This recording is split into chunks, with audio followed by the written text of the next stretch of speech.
शाखाधिकारी आहे तिथं आलेले गोष्टी म्हणून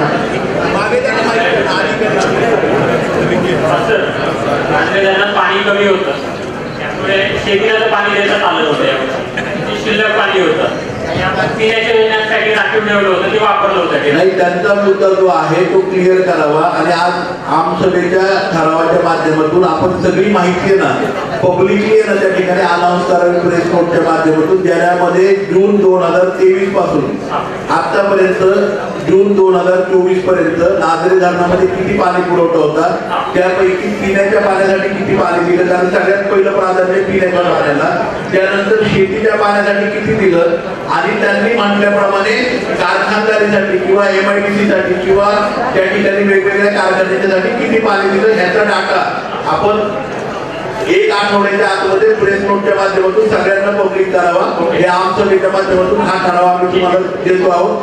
कुठल्याही परिस्थितीत त्वरेने माहिती द्यावी जेणेकरून लोकांचा गैरसमज शेतकऱ्यांचा गैरसमज दूर होईल की तुम्ही कारखान्याला पाणी दिलं बरोबर ना तोच मुद्दा आहे. कारखान्याला पाणी दिलं पहिलं प्राधान्य प्यायच्या पाण्याला आहे त्यानंतरचं प्राधान्य शेतीच्या पाण्याला आहे आणि मग कारखान्याच्या पाण्याला आहे तर कारखान्याला पाणी दिलं की नाही हे त्याच्यातून कळेल.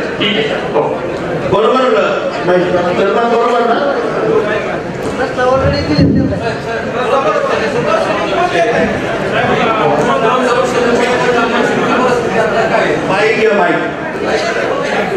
आता यांत्रिकी विभागाकडून दुरुस्तीचा कामसाठी पठाव आहे त्यांनी नवीन पंप टाकणार होता पण त्याचं काय पुढं नाही तर तुम्ही जो बोलता तो विषय दुरुस्तीचा प्रस्ताव आहे त्याला तांत्रिक मान्यता मिळालेली आहे. आता म्हणजे पुरवठ्याच्या पश्चिम भागात पावसाचं प्रमाण चांगलं आहे पण पूर्व भागात आजही पिण्याच्या पाण्याचीच अडचण आहे लोकांची. तर आज लोकांना मागणी आहे पुरवठ्याच्या पाण्याची तर आता आपण किती दिवसात पंप चालू करणार आहे? आता 2 दिवसामध्ये आपली दुरुस्ती पूर्ण ट्रायल ते घेणार आहे शुक्रवारी घेणार आहे आणि शनिवारी आपल्याला एक पंप चालू करून मिळणार आहे त्यांनी सांगितलं जयस्वाल साहेब आहे त्यांचे विभागाच्या कार्यकारी पण आता तो पंप चालू झाल्यानंतर प्राधान्य पुरंदरला द्या नाही तर परत तुम्ही बारामती आणि गौड जर चालू केलं तर मग परत बरोबर आहे ते प्राधान्य आहे ते पहिले पिण्याच्या पाण्यासाठी जिथं अजिबात पाऊस नाही पडलेला त्या भागात फक्त प्राधान्य देऊया. ठीक आहे फक्त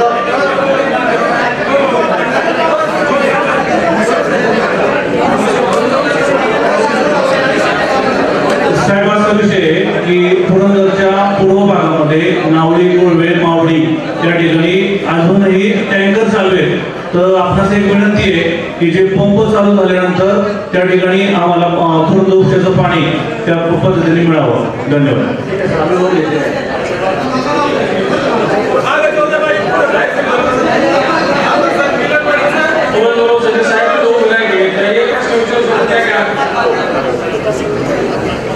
सर खबरदारीचे अधिकारी आहे तर त्या निमित्ताने मला एक प्रश्न त्यांनी विचारतो सूचना विनंतीवर सूचना आहे की ज्यावेळी पाणी आता त्या नदीला चालू आहे मोठा तर आताच्या परिस्थितीमध्ये किती उपसा करून ज्या भागामध्ये पाऊस नाहीये पावसाचं प्रमाण आताही आमच्याकडे फार अल्प आहे तर अशा परिस्थितीमध्ये तो उपसा करून जलभरणा करता येईल का आपल्याला? कन्सेप्ट कल्पना माझ्या माहितीप्रमाणे आपण नदीचं पाणी उपसल्यानंतर जे आपण भागापुरच्या मुलात येतं तेव्हा आपण 3 आपल्या व्यतिरिक्त त्याद्वारे आपण पाणी पुरवठा करत असतो. मी आपल्याला सांगतो खरं म्हणजे तो त्यांना प्रश्न विचारलाय पण त्याचं उत्तर देतो. परवाच्या DPDC मध्ये मी आणि खासदार सुरेंनी खात्याला आणि त्या ठिकाणी पालकमंत्र्यांना विनंती केली पुरंदर उपसाचं पाणी आता जरी पावसाचं प्रमाण पुरंदर तालुक्यामध्ये कमी आहे त्यामुळे पुरंदर उपसाचं पाणी त्वरेने सोडावं. सगळ्या ओढे नालेत ना भरून वाचली तुमची जी सूचना आहे त्याप्रमाणे ऑलरेडी खासदार महोदयांनी सुप्रियाताईंनी आणि मी त्या ठिकाणी सूचना केलेली आहे सरकारला विनंती केलेली आहे सरकारी पातळीवरती त्याप्रमाणे जयस्वाल साहेबांची बोलणं झालेल्या फोनवरती आणि शुक्रवारी मीटिंग त्यांची होणार आहे. पंप चालू होत असताना त्याच्याबाबत आपण सोडतोय जेणेकरून ना जो मगाशी ह्याचा नावडीचा विषय काढला तो आपल्या ज्या ज्या ठिकाणी आहे ते सगळे ओढे नाले चालवत ना ते आपण पुरंदर उपसाच्या माध्यमातून भरतोय तशा सूचना खासदारांनी मी दिलेल्या आहेत.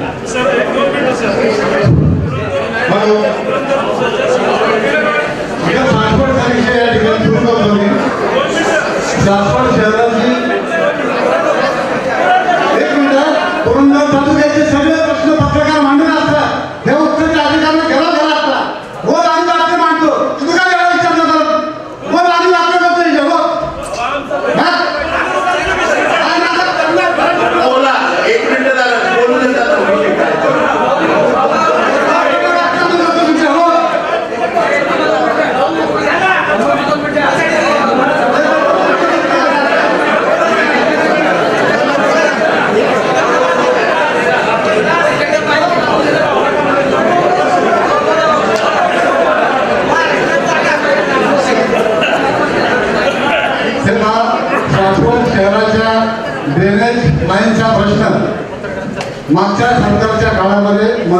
गावाचा 68 कोटी रुपये 64 कोटी रुपये निधी मंजूर झाला आहे.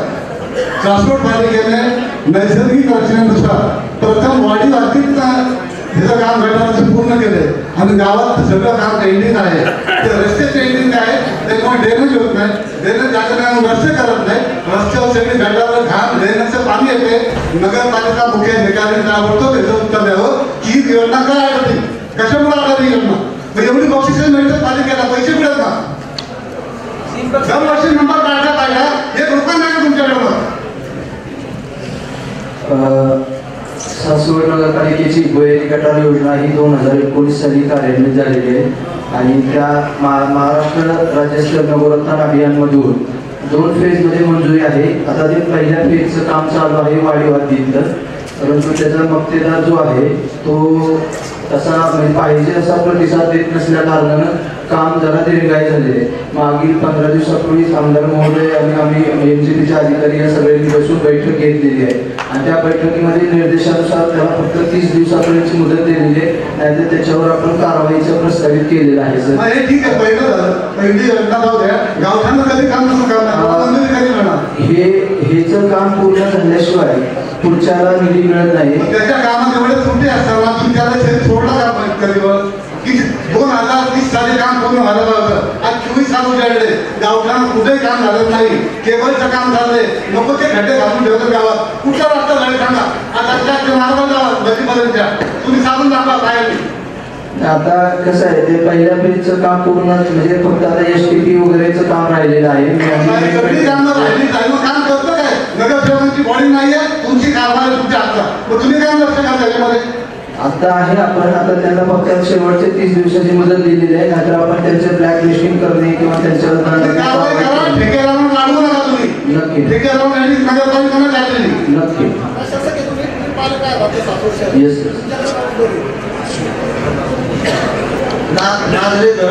भाऊ तुम्ही जे उल्लेख केला ना तो अतिशय बरोबर आहे. मी सांगतो पहिल्या फेज मध्ये आपण 2 फेज मध्ये आपली योजना आहे. पहिल्या 33 कोटी रुपयाच्या कामाच्या बाबतीमध्ये काय झालं की कॉन्ट्रॅक्टरने काम सुरू केलं, परंतु काम अर्धवट ठेवलं. अनेक ठिकाणी रस्ते खोदून ठेवले, बुजवले नाही. सब कॉन्ट्रॅक्ट सातत्याने बदलत राहिले. ते कॉन्ट्रॅक्ट जे आहे ते सेंट्रल लेवलवरती ह्याच्या MGPच्या लेवलवरती ठरलेलं होतं. त्या कॉन्ट्रॅक्टरचा अनेक वेळा म्हणजे मागच्या जानेवारी पासून आपण त्या ठिकाणी कारवाई वेळोवेळी देतोय, परंतु नगरपालिकेची भावना होती की ते पैसे नगरपालिकेचे परत जाऊ नयेत. दुसरं म्हणजे पहिल्या फेजचं काम 90% झाल्याशिवाय गावठाणातलं काम करता येत नाही. त्यामुळे गावठाणातले काम राहिले, त्यामुळे केवळ ही अडचण झालेली आहे. आता साहेब नव्याने आल्यानंतर पुन्हा त्या कॉन्ट्रॅक्टर बरोबर 3 मीटिंग झाल्या, त्याला अनेक संधी दिल्या, परंतु तो काम करत नाहीये. त्याने आज ETP STP सुद्धा आहेत, ते आपले चौखंडेआळीतले STP आणि दुसरं पारगाव रोडचा हेही काम अर्धवट ठेवलेले. मध्ये पालखीच्या अगोदर सुद्धा आम्ही प्रत्यक्ष CO साहेबांना MGPच्या अधिकाऱ्यांनी घेऊन मीटिंग केली. त्या ठिकाणी कुठल्याही प्रकारे दाद कॉन्ट्रॅक्टर देत नाहीये, त्यामुळे कॉन्ट्रॅक्टरवर कारवाई करण्याशिवाय दुसरा पर्याय राहिला नाही. 3 दिवसाची त्याला मुदत दिली होती नियमाप्रमाणे. मुदत संपल्यानंतर नव्याने रिफ्रेश कॉन्ट्रॅक्ट होईल. आपल्याकडे त्याचा निधी सरकारच्या माध्यमातून पडून आहे. फक्त एकच आहे की कॉन्ट्रॅक्टर चुकीचा लागल्यामुळे ते काम झालेलं नाहीये, कारण ते एकदा स्कीम झाल्यानंतर 30 वर्ष परत आपल्याला स्कीमसाठी पैसे मिळणार नाहीत. त्यामुळे ती परिपूर्ण होण्यासाठी नगरपालिकेचा प्रयत्न आहे. ह्याच्यामध्ये ही अशी आहे दुसरी की आम्ही सातत्याने सरकार पुढे गेली 2 वर्ष सासवड नगरपालिका देशामध्ये नंबर 1 आली आहे. सरकार पुढे सातत्याने आम्ही त्या ठिकाणी मागणी करतोय. आजही तुम्ही बघितलं तर काही रस्ते आपल्याकडे सिद्धेश्वर रस्ता चांगला झालाय, तो 5 कोटी रुपये म्हणजे आता हा विषय CO साहेबांना नाही, पण मी स्पष्टपणे सांगतो 5 कोटी रुपयाच्या निधीची कामं पूर्ण झाली. आज दशदेवी घाट स्मशानभूमीची कामही करायची, परंतु त्या निधीला सरकारचा स्टे आहे, ते आम्ही कोर्टातून उठून आणला, टेंडर काढले, काम करायची ऑर्डर पण नगरपालिकेने दिली, परंतु त्याच्यासाठी निधी उपलब्ध करून देत नसल्यामुळे त्या ठिकाणी काम होत नाहीये. सासवड नगरपालिका देशामध्ये महाराष्ट्राला नंबर 1 बनवण्यामध्ये सासवड नगरपालिका एक कारणीभूत आहे. हे असताना सुद्धा आज आपण टाळी वाजवतोय, परंतु दुर्दैव हे आहे, ऐका दुर्दैव हे आहे की महाराष्ट्र शासनाने कुठलाही निधी रस्त्यांसाठी आम्ही सातत्याने मागतो आहोत. कुठलाही निधी सासवड नगरपालिकेला दिला नाही. सासवड नगरपालिकेचं उत्पन्न हे अतिशय अल्प आहे, त्याच्यामध्ये नगरपालिका चालवली जाते. आज तुम्ही बघितलं असेल ज्या निधीमधून आपण स्वच्छतेचं काम करतोय, आज पालखी गेल्यानंतर अवघ्या 4 तासामध्ये सगळं गाव स्वच्छ केलं. हे तुम्ही पत्रकारांनीच आम्हाला सगळ्यांना सांगितलं. परंतु जे करू शकते नगरपालिका ते करू शकते. रस्त्यांसाठी मोठा निधी लागतो. आज मलाही माहिती आहे, ब्राह्मणाळे असेल, गावठाणातले रस्ते असतील, आउटस्कटचे आमदार रस्ते असतील, सगळ्या रस्त्यांना खड्डे मगाशी अनेक महिला या ठिकाणी आल्या होत्या. परंतु दुर्दैव असं आहे की त्याच्यासाठी तर निधी उपलब्ध सरकार करत नाहीये. आज त्या गावाने राज्याचं नाव देशामध्ये नेलं, त्या गावाला सुद्धा जर तुम्ही निधी देत नाही तर याच्यापेक्षा दुर्दैव असू शकत नाही. परंतु आज काय होतं की त्याच्यावरती सीओ उत्तर काय देणार, कारण निधीच उपलब्ध नाहीये. तर हे खरं म्हणजे तुमचं आणि आमचं दुर्दैव आहे. परंतु आता सूचना केलं आपण की खड्ड्यांचं जे आहे त्याच्या माध्यमातून तात्पुरती जी डागडुजी करता येईल ती नगरपालिकेच्या माध्यमातून केली जावी, जेणेकरून ती तात्पुरती तरी रस्त्यांची डागडुजी त्या ठिकाणी होईल. आपण ड्रेनेजच्या बाबतीमध्ये सुद्धा प्रयत्न करतो की लवकरात लवकर फेज 1 ही 50% पुढे जावी, जेणेकरून फेज 2चं टेंडर होईल त्या ठिकाणी आणि टेंडर होऊन आपल्या गावठाणातलेही रस्त्यांचं काम सुरू होऊन जाईल. ठीक आहे. या ठिकाणी थोडं सगळे शासकीय अधिकारी आले, त्याचा फायदा घेऊन या ठिकाणी सगळ्यांना तुमच्या निदर्शनाला घेऊन आणतो. धन्यवाद. एकही शासकीय अधिकारी पत्रकारांना मिटिंगला बोलत नाही, काय ठरलंय सांगत नाही. आम्हाला कळतं आणि अंदाजे जागा तुमच्या समोर सांगतो. काल व्हिडिओ मॅडम आम्हाला बोलवलं नाही तर संदर्भाच्या मिटिंगला जलजीवनच्या का ना बोलवलं, पब्लिक विषय आम्हाला बोलवलं पाहिजे.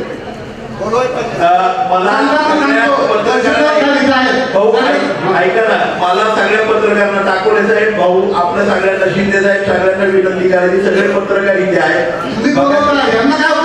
ऐका ना भाऊ, मगाशी सूचना केलेली आहे सर्व अधिकाऱ्यांना की येणाऱ्या गव्हर्नमेंटच्या पॉलिसी, गव्हर्नमेंटचे नियम, नवीन आलेल्या ज्या गोष्टी आहेत ह्या सगळ्यांच्यासाठी पत्रकार परिषद घ्यावी आणि लोकांना सूचना कराव्या, जेणेकरून लोकांना माहिती राहील. आणि हे जे प्रश्न आहेत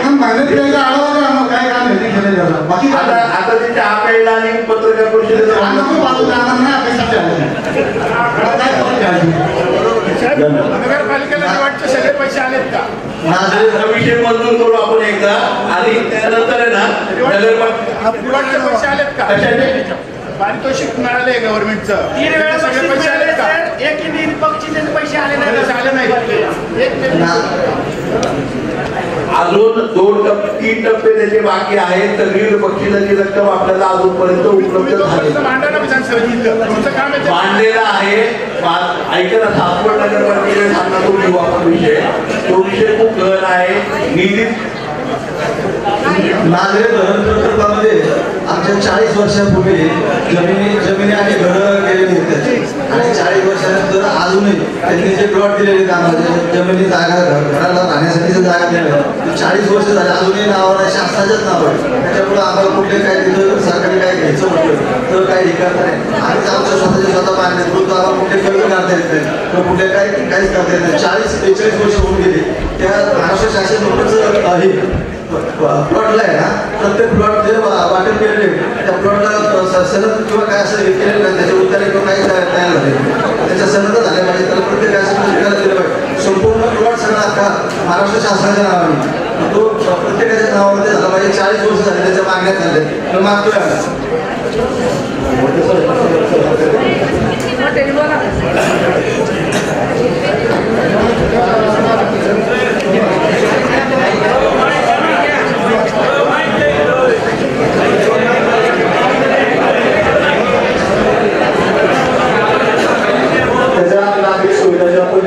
त्या सर्व आपण पुरवलेले आणि त्याच्या संदर्भात तहसील कार्यालयामध्ये पुनर्वसनाचे अधिकारी त्यांच्या मिटिंग पण झालेल्या आहेत त्या संदर्भात.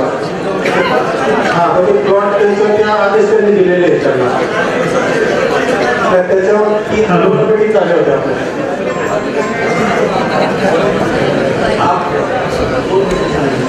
सर एक मिनिट, पुनर्वसनाच्या संदर्भात आपला विषय चालू आहे. आता साहेब तुम्ही उत्तर दिला की या ठिकाणी दुरुस्तीसाठी पैसे टाकले, तुम्ही दुरुस्तीसाठी किती पैसे टाकले ते सगळ्यांना कळून देत.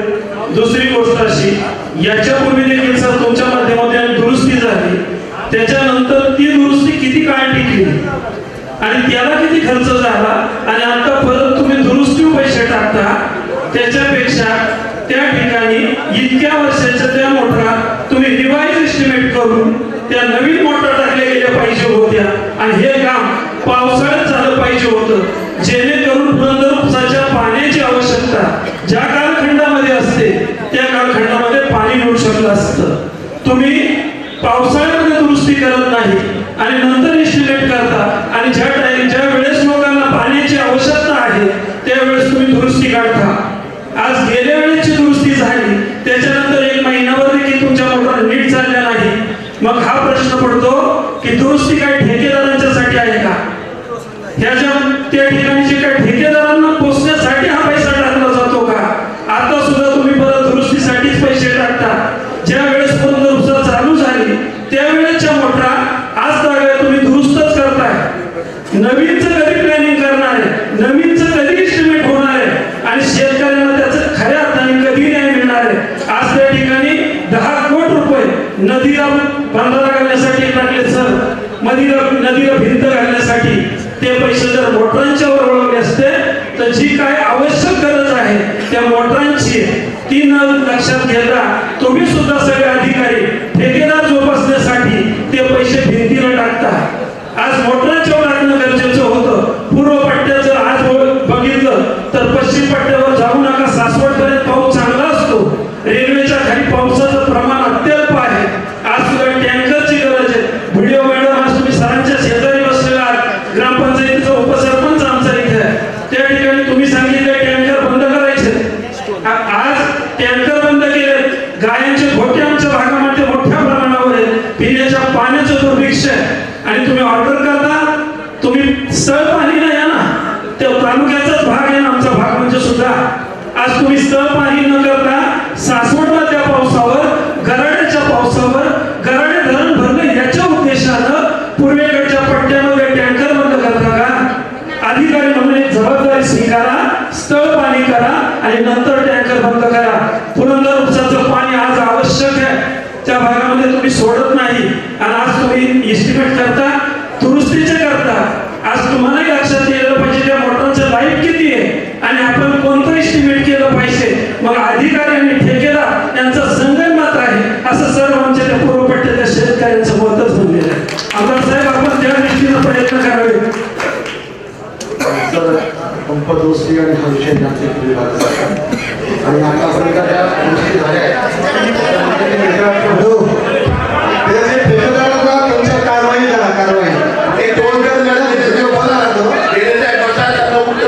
पहिलं तर ना 1 मिनिट ऐका, मला लक्षात आलं. पहिलं सांगा नदीवरती किती खर्च झाला आपण ते पाणी अडवलं त्याच्यासाठी. आपण झाड्या बसवल्या त्याला किती खर्च झालाय?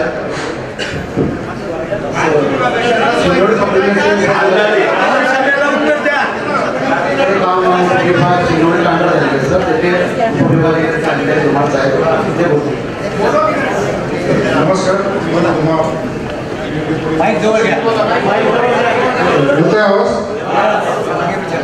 मी धुमाळ उपविभागीय अधिकारी शिंदे सप्रे. दुरुस्तीचं असं केलेलं आहे पण की मेकॅनिकल जो पार्ट आहे मोटरचा ते मेकॅनिकल डिपार्टमेंट सिव्हिलच्या जो संदर्भात आहे ते आपण करतो. साहेब ऐका ना, मी त्याचं उत्तर देतो परिपूर्ण. आता काय झालं की गैरसमज असा झालेला आहे की 48 कोटी आपण मंजूर केल्या अगोदरच्या टप्प्यामध्ये आणि आता बजेटमध्ये मंजूर केले. लोकांना स्पष्टपणे 3 गोष्टींचं उत्तर हवं आहे. आपण जे आता मधल्या काळामध्ये जानेवारीमध्ये आपण स्कीम बंद केली कारण मोटारी बंद होत्या, त्याचं लाईफ संपलं होतं. जानेवारी टू फेब्रुवारी आपण मोटारी बंदसाठी दुरुस्तीसाठी केल्या. त्या काळामध्ये किती खर्च झाला हा एक मुद्दा.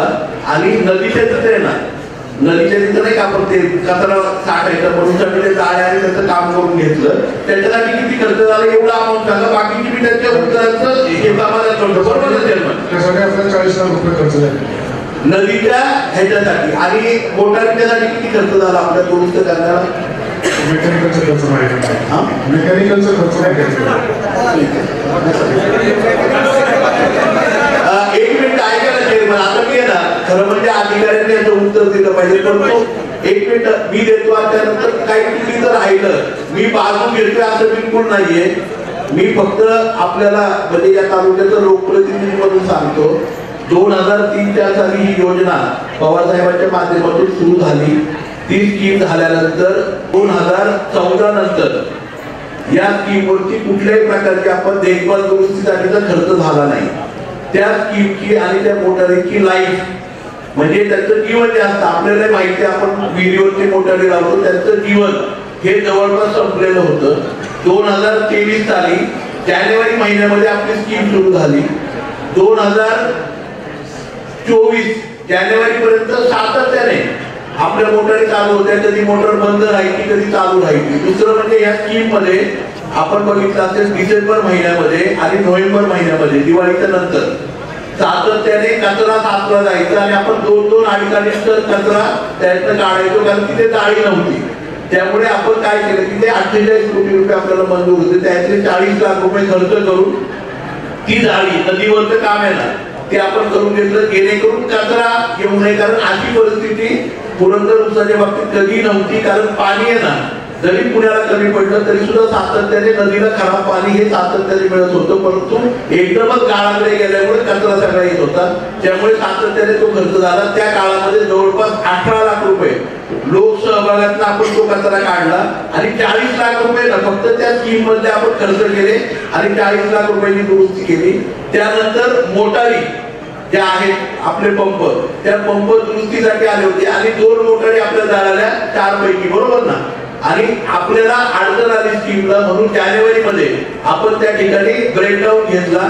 ब्रेकडाऊन घ्यायचं कारण असं होतं की आपल्याला परिस्थिती अशी होती की जून पर्यंत ही योजना चालवणं कुठल्याही परिस्थितीत महत्वाचं होतं. म्हणून जून मध्ये त्यावेळेस पालकमंत्री महोदयांना आपल्या खासदार सुप्रियाताई असतील आदरणीय अजितदादा पवार साहेब असतील दोघांची सूचना घेऊन त्या ठिकाणी सुरू केलं. मी या ठिकाणी जाहीरपणे आमसभेमध्ये पुरुषोत्तम दादांचं जे सोमेश्वर कारखान्याचे चेअरमन आहेत त्यांचं मनापासून आभार मानेल. साहेब पण इथं आहेत बरोबर ना. पाटबंधारे खात्याच्या मेकॅनिक बरोबर आपल्याला अख्ख्या मेकॅनिकल टीम सोमेश्वर कारखान्याची यांची मदत केली. त्यांनी एक मोटर दुरुस्त केली. आपल्या डिपार्टमेंटनी एक मोटर त्या ठिकाणी दुरुस्त केली आणि फेब्रुवारी मध्ये आपल्या त्या 2 मोटारी परत एकदा चालू झाल्या. त्यांची एक मध्ये डाऊन झाली परत कारण त्या मोटारी ज्या आहेत त्या चायनीज मेडच्या 2004 साली बसवलेल्या त्या सातत्याने बंद होतात. त्या 2004 चे मॉडेल असल्यामुळे त्याचे पार्ट उपलब्ध होत नाही. मध्ये मध्ये बंद असताना आपण बघितलं असेल 18 तास मोटारी बंद राहायच्या कारण पार्ट नगरला किंवा कुठल्या तरी ह्याच्याकडे जिथे उपलब्ध होते तिथनं आणायला लागायचे. आज आपण त्या मोटारी हे झालेल्या आहेत आणि काय झालंय की अपभ्रंश लोकांचं झालंय की आपण 48 कोटी खर्च केले अगोदर आणि त्या मोटारी दुरुस्त केल्या. 48 कोटी खर्च केले नाही फक्त किरकोळ काम करून घेतलंय. आता त्याचं टेंडर झालेलं आहे. त्या पैशांच्या बरोबर आता नव्याने बजेटमध्ये सुद्धा प्रोव्हिजन झाले. याच्यानुसार परवाच्या दिवशी आपल्या खासदार सुप्रियाताई आणि मी त्या ठिकाणी डीपीडीसीच्या मीटिंगला होतो. तिथे पालकमंत्री अजितदादा पवारांना आदरणीय ताईंनी आम्ही सूचना केली की पुरंदर उसाचं जे टेंडर आता होतंय त्या टेंडर मध्ये केवळ मोटारी दुरुस्ती नाही मोटारी दुरुस्तीच्या बरोबर पाईपलाईन जिथे जिथे खराब आहे त्याचं लाईफ संपले ते पाईपलाईन पण चेंज करतोय. नव्याने त्या ज्या गावांना कनेक्टिव्हिटी ज्या तलावांमध्ये कनेक्टिव्हिटी द्यायची त्याच्या संदर्भात पण ताईंनी सूचना केल्या. त्याही सूचना अंतर्भूत केल्यात आणि याची मीटिंग आपण पाटबंधारे खात्याच्या अधिकाऱ्यांना पालकमंत्र्यांनी त्या दिवशी सूचना केली की त्याची मीटिंग घेऊन सविस्तरपणे दोन्ही लोकप्रतिनिधींना बरोबर घेऊन ती मीटिंग घेऊन जिथे जिथे अंतर्भूत करायचं ते बदल करून ते टेंडर फ्लोट करायचं. आता त्याचं टेंडर होतंय. टेंडर झाल्यानंतर त्या टेंडर मध्ये परिपूर्णपणे ही स्कीमची मोटारी बदलल्या जाणार आहेत. ह्या स्कीमचे पाईप जिथे जिथे आवश्यक आहे ते बदलले जाणार. सगळी स्कीम परिपूर्ण करतोय. ही परिपूर्ण स्कीम करत असताना त्याच्यामध्ये जे सातत्याने आपल्याला देखभाल दुरुस्तीसाठी पैसे उपलब्ध होत नव्हते तर ही दुरुस्ती करत असताना 5 वर्षाचा मेंटेनन्स हा सुद्धा पार्ट त्याच्यामध्ये घेतलेला आहे. त्यामुळे 5 वर्ष ह्या स्कीमला मेंटेनन्स साठी सुद्धा कुठल्याही प्रकारची निधी हा टेंडर मध्ये घेतलेला आहे. अशा प्रकारे ही योजना आता पूर्णपणे परिपूर्ण होईल. या योजनेचं काम कुठल्याही परिस्थितीमध्ये ऑगस्टच्या पहिल्या किंवा दुसऱ्या आठवड्यामध्ये त्या ठिकाणी मला माझ्या माहितीप्रमाणे सुरू होईल आणि त्वरेने पावसाळ्याच्या आतमध्ये हे काम पूर्ण केलं जाईल, जेणेकरून दिवाळीनंतर ही योजना कार्यान्वित होईल आणि निर्विघ्नपणे कुठेही बंद न होता ही योजना त्या ठिकाणी चालू राहणार आहे. हे मी शासकीय आमसभेच्या माध्यमातून आपल्या सगळ्यांना माहितीसाठी मी आणि खासदार महोदयांच्या वतीने आपल्याला सगळ्यांना देतो. दुसरी गोष्ट आपण जे सांगितलं, आता तात्पुरत्या स्वरूपात टेंडर सुरू होऊन काम सुरू होईपर्यंत आता आपण मगाशी सांगितल्याप्रमाणे आदरणीय सुप्रियाताईंनी आणि मी डीपीडीसीच्या मीटिंगच्या दिवशी जयस्वाल साहेबांना आणि पालकमंत्र्यांना सांगितलेलं आहे, विनंती केली की तोपर्यंत 1 महिना त्या माझ्या तालुक्याच्या भागामध्ये पुरंदर योजना जिथे पाऊस पडलेला आहे तिथले ओढे नाले त्या ठिकाणी या योजनेच्या माध्यमातून भरले जावेत. ते भरल्यानंतर या स्कीमचं काम सुरू करावं, 3 महिन्यामध्ये ते संपवावं, जेणेकरून निर्विघ्नपणे ती पार पडेल. ही सगळ्या गोष्टींची उत्तरं आहेत. आपल्याला ते जाहीरपणे आम्ही त्या ठिकाणी प्रेस नोटच्या माध्यमातून मी द्यायला सांगतो की नदीच्या याच्यावरती किती खर्च झाला आणि मोटारी दुरुस्त करायला किती खर्च झाला, जेणेकरून ती पारदर्शकता राहील. गैरसमज लोकांचा काय झाला की जानेवारीमध्ये 48 कोटी खर्च केले, आता परत कशाचं टेंडर काढले, तर ते 48 कोटीचं टेंडरच काढलं नाही, कारण आपल्याला ती योजना जूनपर्यंत चालवायची होती. कुठल्याही परिस्थितीमध्ये आपल्या हा गैरसमज सगळ्यांनी दूर करावा. अजून काही जर राहिला असेल तर साहेब आपण त्याच्यामध्ये ऍड करा. योग्य माहिती सांगितलं सगळं वास्तव आहे. तुमचं काम मी केलं. धन्यवाद सर. या ठिकाणी सर मी एक प्रश्न मांडला होता, व्हिडिओ मॅडम आपले शेजारी आहेत की त्यांनी पूर्व पट्ट्यातले टँकर बंद करायला सांगितलेले आहे. त्या ठिकाणी गायीचे गोठे मोठ्या प्रमाणावर आहेत, अजूनही पाणी पिण्यासाठी उपलब्ध नाही, जनावरांचा मेन प्रश्न त्या ठिकाणी आहे. तरी आपण टँकर बंद करू नका, रेल्वेच्या पलीकडे टँकर बंद करू नका, केलेले आहेत सर त्यांनी टँकर बंद.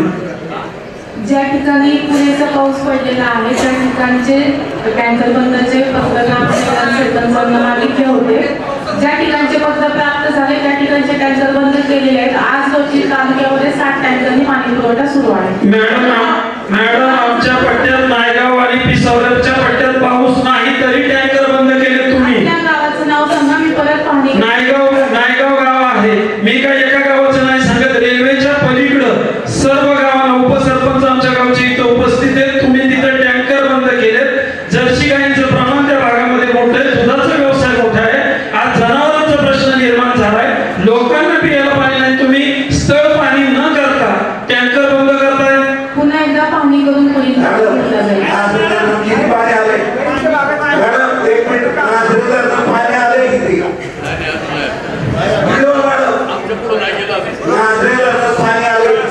त्या भागातले टँकर बंद नाही साहेब.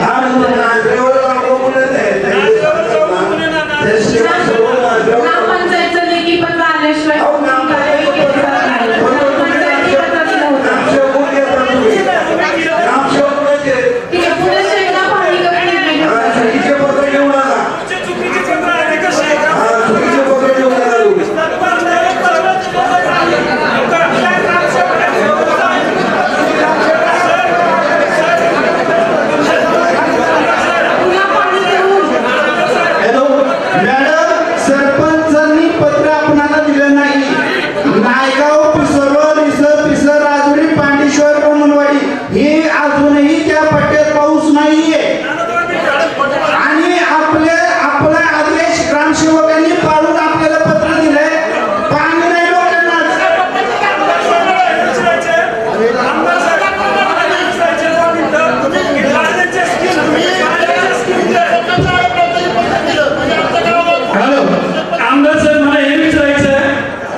आमदार साहेब एक तर पत्र दाखवा, अदरवाईज त्याची चूक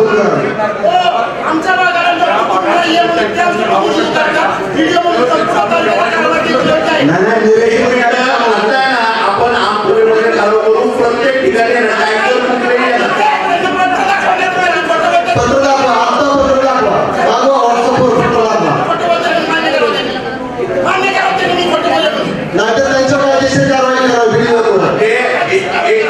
ऐका पत्र मागून घ्यायचं पत्र इथं दाखवलं जाईल आणि दुसरं या ठिकाणी आपण ठराव करतोय आमसभेमध्ये पत्र एक मिनिट ऐका पत्र मागून घेत आहेत त्या आता पत्र मागून घेत आहेत इतरही विषय आपल्याला घ्यायचे आणि दुसरं म्हणजे आपल्या सगळ्यांना विनंती आहे आपण ठराव करून घेतोय कुठल्याही पाण्याचा टँकर बंद करू नये जोपर्यंत प्रत्यक्ष तळपाणी होऊन तिथला रिपोर्ट किंवा ग्रामसभेचं पत्र असल्याशिवाय त्या ठिकाणी टँकर बंद करू नये तशा प्रकारची आपण आजच्या आमसभेमध्ये ठराव घेऊया. धन्यवाद. एकच मिनिट फक्त झालं ताईंना काहीतरी बोलायचं त्यांना ताईचं बरंच माहित आहे. रस्ते संबंधी आमचा सुपरपानमध्ये तर 4 वर्षापासून आमचा रस्ता बंद आहे. मागच्या समन्वय समितीमध्ये आम्हाला सांगितलं होतं 8 दिवसामध्ये उत्तर दिली. सर आम्ही त्याची चौकशी केली तर आम्हाला सांगितलं आम्ही स्थळ पाणी करू. अजूनपर्यंत काही कारवाई झालेली नाही. तर त्याबद्दल महिलांच्या समस्या बघा जवळजवळ 60 ते 65 एकर जमीन 4 वर्षापासून पडली.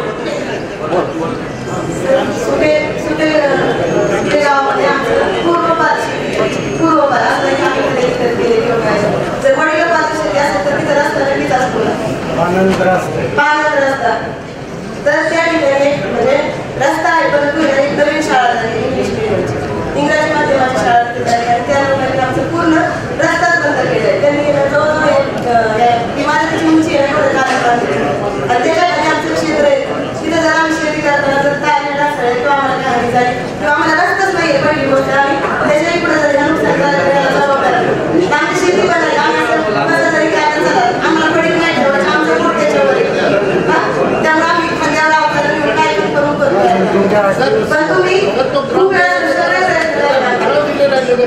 ग्रामपंचायती 8 दिवस देवाचा रस्ता सुद्धा मोठा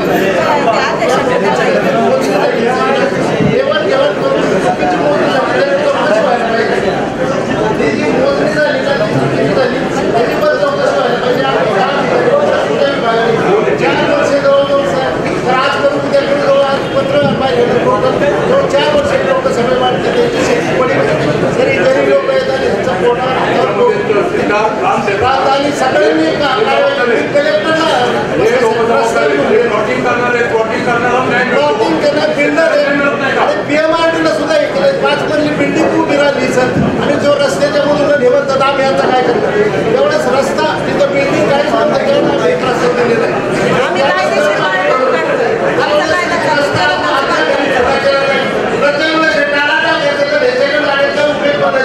आम्ही 3 वेळा गेलो 100 वेळा गेलो सगळ्या लोकांचे निवेदन आहे ग्रामस्थ वगैरे आणि हे जर नसेल साहेब तर निर्णय काय होईल तेवढा तरी सांगा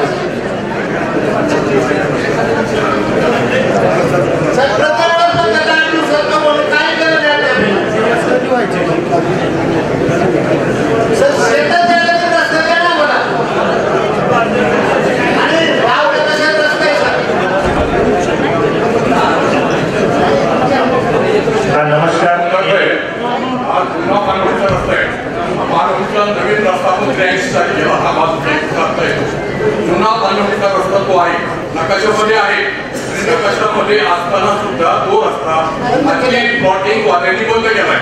आजची प्लॉटिंग वाल्याला अधिकाऱ्यांचं सहकार्य त्या ठिकाणी मिळतं. मोजणी करणारा बरोबर कशी मोजणी करायची हे आपल्याला माहिती आहे. म्हणजे मोजणीवाले सुद्धा त्यांना सहकार्य त्या ठिकाणी करताय आणि आज शेतकऱ्याची शेती करायची बंद होते त्या ठिकाणी. मी शेतकऱ्यांना न्याय दिला आजची रस्ता नाही तो रस्ता सरकारी हे नकाशावर आहे. तो रस्ता चालू करून देण्यासाठी आपली समन्वय समितीची मिटिंग झाली. त्यावेळेला साहेब तुम्ही सांगितलं मी स्वतः पाणी करतो आणि रस्ता चालू करून देतो सांगितलं होतं. समन्वयाची मिटिंग होऊन गेली. आता सुद्धा अद्यापर्यंत आज पाऊस पडतोय. पावसात शेतकऱ्यांनी शेती करायची का नाही करायची याचा विचार तुम्ही त्या ठिकाणी केला पाहिजे. एका माणसाला न्याय द्यायचा का हजारो शेतकरी पुढे त्या ठिकाणी शेती करतायत त्यांना न्याय द्यायचा याचा विचार प्रामुख्याने तुम्ही करून तो रस्ता चालू करून द्यावा अशी ग्रामच्या आमसभेची विनंती. आणि ग्रामपंचायतीचा ठराव दिलाय सर तो देवतेचा रस्ता आहे तिथं बंद केलेला आहे देवाला जायचं आणि त्यासाठी शासन आपल्याला आणि त्या दिवशी उपोषण केले सर तिथं त्यावेळेस सुद्धा यांनी दखल घेतली नाही. त्या गाडगे साहेबांनी निवेदन दिले, ते साहेब आले. आता आपण सांगितलं समन्वयाच्या मीटिंग मध्ये पण झालंय, आजही आपण मांडले साहेब परवा गेलो होतो त्यांच्याकडे, त्यांनी अद्याप काय केलं नाही. मी बघा 8 तारखेला यांना भेटलेले साहेबांना. मोठे साहेब मला उत्तर देऊ द्या. आता मी तहसीलदार पुरंदर विक्रम राजपूत या ठिकाणी उत्तर देतो. तर आपल्या निवेदनाच्या संदर्भामध्ये मागच्याच आठवड्यात आपली जी बैठक झाली त्यानंतर मंडळाधिकारी व त्यांची टीम त्या ठिकाणी गेली होती, परंतु त्यांच्याकडून तो रस्ता खुला झाला नाही. त्यामुळे उद्या जे आहे तर गुरुवारी नायब तहसीलदार, भूमी अभिलेखचे लोक आणि पोलीस प्रशासन हे तिघे त्या ठिकाणी स्पॉट व्हिजिट करणार आहेत आणि आपला निश्चितच पॉझिटिव्हली तो रस्ता जो आहे तर तो मोकळा केला जाईल. जर त्यांच्याकडूनही काही झालं नाही तर मी मात्र स्वतः त्या ठिकाणी जाऊन रस्ता आपला मोकळा करून देईल. आमदार साहेब माझा एक प्रश्न आहे. रस्त्याचा 2 वर्ष मी आज गेले, स्थळ पाणी झाली, अजून तहसीलदार साहेब आले नाही, तुम्ही येऊन गेलाय. आज तिथे लोकांची 100 लोक शेतकरी शिवडी जमाई शिवडी 7 गाव जमाई शिवडी माझ्या सगळे पुरावे तुमच्याकडे सगळे दिलेले आहेत. आणि आजची कंडिशन अशी 7 माणसं चालत आहे. एक माणसं मोठी 12 लाख निधी पडला होता ग्रामपंचायतीला, तोही परत गेला. तुम्ही याच्यावर काय करायला कालच तारीख द्या. आज तिथं आहे ना आमच्या घरपट्टे घरपट्टी बांधलेली आहे. 10 वर्ष तिथं आम्ही घरपट्टे बांधले. आमच्या आजोबाच्या काळात घर आहे माझं तिथं, जुनी वस्ती आहे. रस्त्या संदर्भात ज्या कोणी ज्यांचे अर्ज असतील तर त्यांनी आपला देश काय बाहेर त्या ठिकाणी सबमिट करायचा आहे.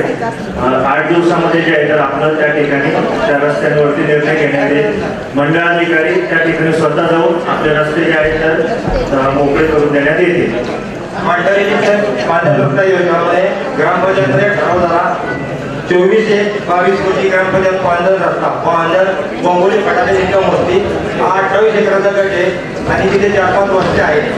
हा ठराव झाल्यानंतर ग्रामपंचायत कार्यालयामध्ये आल्या केला, मला त्याची पोच मिळाली. साहेबांचं लेटर ठेवले, आमदार साहेबांचं लेटर दिलं. लेटर दिल्यानंतर परतही आता त्यानंतर गावाचे उपळ वस्ती, आदिवासी वस्ती आहे, इतर वस्ती झाले. निकम वस्ती आहे, मंडळाला करणार आहे, आपल्याला गट 28 एकरचा आहे आणि तो रस्ता अजूनपर्यंत मंजूर नाही. त्यानंतर इतर रस्ते मंजूर झाले आणि 4 रस्ते आहेत त्याचा जवळजवळ 1 मिनिट ऐका ना.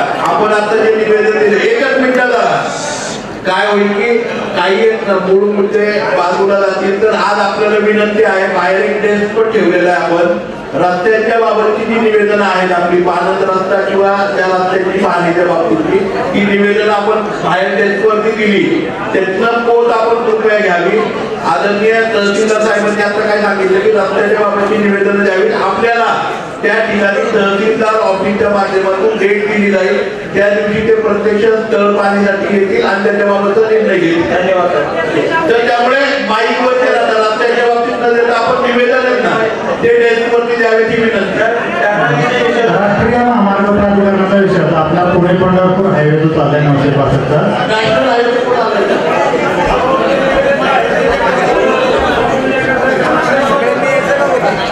2 मिनिटाला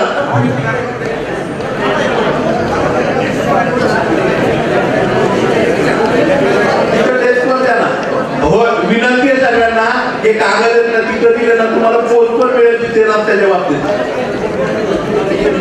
पोच देतील तुम्हाला तिथे. त्यांना सांगून घ्यायला तुम्हाला पोच 1 मिनिट चालू आहे. बाहेर डेस्कवर जे कर्मचारी बसलेले आहेत त्यांनी अर्ज प्राप्त झाल्यावर तात्काळ पोच द्यायची संबंधित शेतकऱ्यांना. राष्ट्रीय महामार्ग प्राधिकरणाचं अधिकारी जर आले ते अधिकारी अजून उपलब्ध झाले नाहीत, पण आपण सूचना मांडा म्हणजे आपल्याला आमच्या विद्यमान त्यांना पत्र नमस्कार. हा विषय आहे जेवण पिस्तुटीचा आणि दोन्ही ग्रामपंचायतीने मिळून 2 मिनिटं सगळ्यांना विनंती आहे. जर शांत बसलं तर कृपया आपल्याला विषय मांडता येतील. आम्ही दोन्ही ग्रामपंचायतीने मिळून राष्ट्रीय हायवे महामार्गाला ठराव दिले ग्रामपंचायतीचे की एकच मिनिट बरं का. ऐका ना, तुमचा राष्ट्रीय महामार्गाचा विषय घ्यायच्या अगोदर फक्त माझी एक विनंती आहे.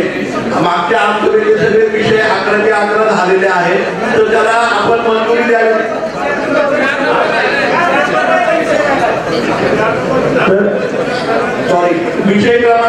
आहे पुरंदर तालुक्यात 25 सप्टेंबरला अतिवृष्टीमध्ये शेतकऱ्यांच्या झालेल्या नुकसान भरपाई बंधारे रस्ते नळपाणी पुरवठा स्वातंत्र्य कारवाई. एकच मिनिट. मागील आमसभेचा जो ठराव क्रमांक 4 होता त्याच्यामध्ये पुरंदर तालुक्यात 25 सप्टेंबर 19 रोजी झालेल्या अतिवृष्टीमुळे शेतकऱ्यांची नुकसान भरपाई मिळाली. तर या संदर्भात जी माहिती आहे तर आपल्याकडे त्या दरम्यान 4 मृत व्यक्ती झाले होते. त्यांना नुकसान भरपाई देण्यात आली जवळपास 12 लाख रुपये. मृत जनावरांसाठी 153 जनावर त्या ठिकाणी मृत झाली होती. त्यांना 19,15,000 रुपये नुकसान भरपाई देण्यात आली होती. जे घरातील जीवनावश्यक वस्तूंचे नुकसान झाल्यामुळे 242 घरांचं त्या ठिकाणी नुकसान झालं होतं आणि पडझड झालेली 298 घरं असे जवळपास 500 घरांना 35,32,000 रुपये अशी नुकसान भरपाई देण्यात आली होती. आणि जे शेतकऱ्यांचं जे नुकसान झालं होतं 30,643 शेतकऱ्यांचं तर त्या ठिकाणी 15,67,62,000 नुकसान भरपाई त्या ठिकाणी प्रथम टप्प्यात देण्यात आली होती आणि त्यानंतर 3,093 शेतकऱ्यांना द्वितीय टप्प्यात नुकसान भरपाई देण्यात आलेली होती. आज रोजी मध्यंतरी आपल्याला माहिती की कोरोनाची लाट आल्यामुळे शासनाकडे जो तहसील कार्यालयामध्ये सर्व जो निधी होता तर तो परत मागवण्यात येऊन मे 2020 मध्ये सर्व निधी हा सरेंडर करण्यात आलेला आहे. तर आज रोजी त्या ठिकाणी कुठल्याही प्रकारचा निधी शिल्लक नाही आणि जो निधी आलेला होता त्या तत्कालीन तहसीलदारांनी त्या ठिकाणी तो वाटप केलेला आहे. याच्यामध्ये सर तक्रारवाडी गावामध्ये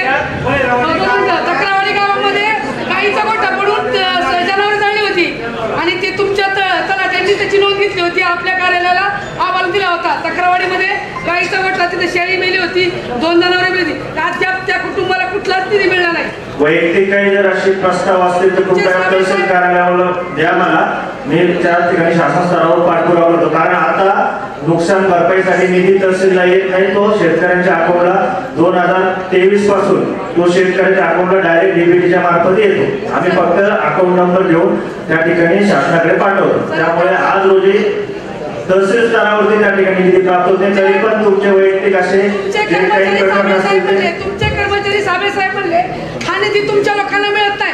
मग तक्रारवाडीतले लोक काय कुठे पुण्याच्या महाराष्ट्राच्या साबळे या ठिकाणी मी उत्तर देतोय तुम्हाला. साबळेने उत्तर काय दिले मला कल्पना नाही त्याबद्दल पण मी तुम्हाला उत्तर देतोय. असे जर वैयक्तिक प्रस्ताव असतील तर मला संपर्क करा. मी निश्चितच शासन स्तरावर त्या ठिकाणी पाठपुरावा करेल. त्या ठिकाणी तुमच्याकडे तुमच्या तलाट्यांनी त्यांनी दिलेले प्रस्ताव तुमच्याकडे पेंडिंग असेल ते शोधायला तुमचं काम आहे. ठीक आहे. माननीय आमदार साहेब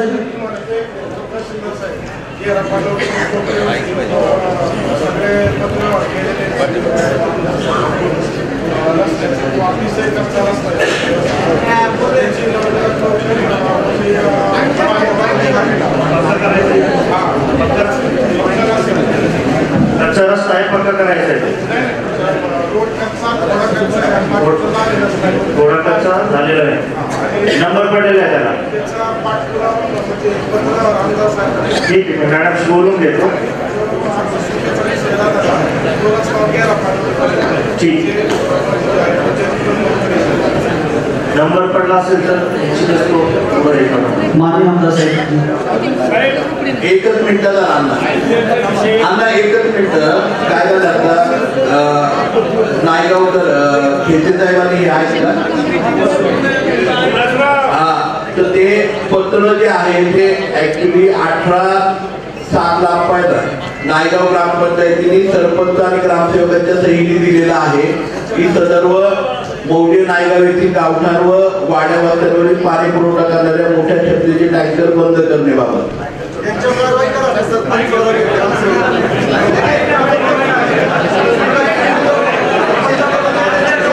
आणि ऐका ना त्याच्यामध्ये स्पष्टपणे लिहिणे पाऊस पडल्यामुळे बंद करावे. एक मिनिट ऐका ना त्याच्यावरती बोलू आपण पुढे उत्तर द्या. एक मिनिट बाळासाहेब एक मिनिट. आता आमच्याकडे महिला सरपंच आहे म्हणून त्यावर्षी भाऊसाहेब पाठीवर बसलेले आहेत. आम्ही तलाव गेल्यानंतर त्यांनी जिंदूरीनं पाणी केली त्यावेळेस मला सरपंच पत्रात म्हणले की भाऊसाहेब टँकर बंद करा. मी सांगितलं आता नायगावच्या चोरून सेवा अशी परिस्थिती आहे. मोटर 10 मिनिट पुढे वेळ मोटर 10 मिनिट पुढे चालत नाही. मी सांगितलं तुम्ही का तो टँकर बंद करू नका. आणि या ठिकाणी उपसरपंच आहेत आम्ही सर्व सदस्य या ठिकाणी फक्त पुण्य महिला सरपंच त्यांना थोडासा गावचा अनुभव कमी असतो, कारण त्या ठिकाणी आपण पुरुष मंडळी काम करू शकतो, महिला करू शकत नाही, ही सर्व नाही ते. म्हणून विनंती केली होती की आपण मासिक मीटिंगला विषय घेऊ, कारण आता नायगावमध्ये खरोखर टँकरची गरज आहे.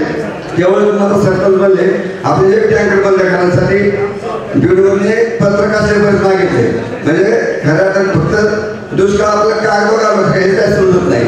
खरं दुष्काळ परिस्थिती व्हिडिओ मॅडम आपण खरोखर एक दिवस नायगावला प्रत्यक्षाकडे व्हिजिट द्या. आज ती परिस्थिती बघा, आज सुद्धा आमचे खाजगी टँकर होत ऐका ना, आता हा विषय वाढवू नका. मगाशी काय झालं, 1 मिनिट ऐका. वैयक्तिक ॲलिगेशन असल्यामुळे मॅडमने मला सांगितलं की उल्लेख करा, हा विषय इथल्या इथे थांबवा, टँकर आपण परत सुरू करतोय. फक्त ते सभेमध्ये तो विषय झाला म्हणून सभेमध्ये त्याचं उत्तर देण्यात आलं. तरी हा विषय कोणी पर्सनली घेऊ नका, हा विषय इथल्या इथे फुटस्टॉप लावा.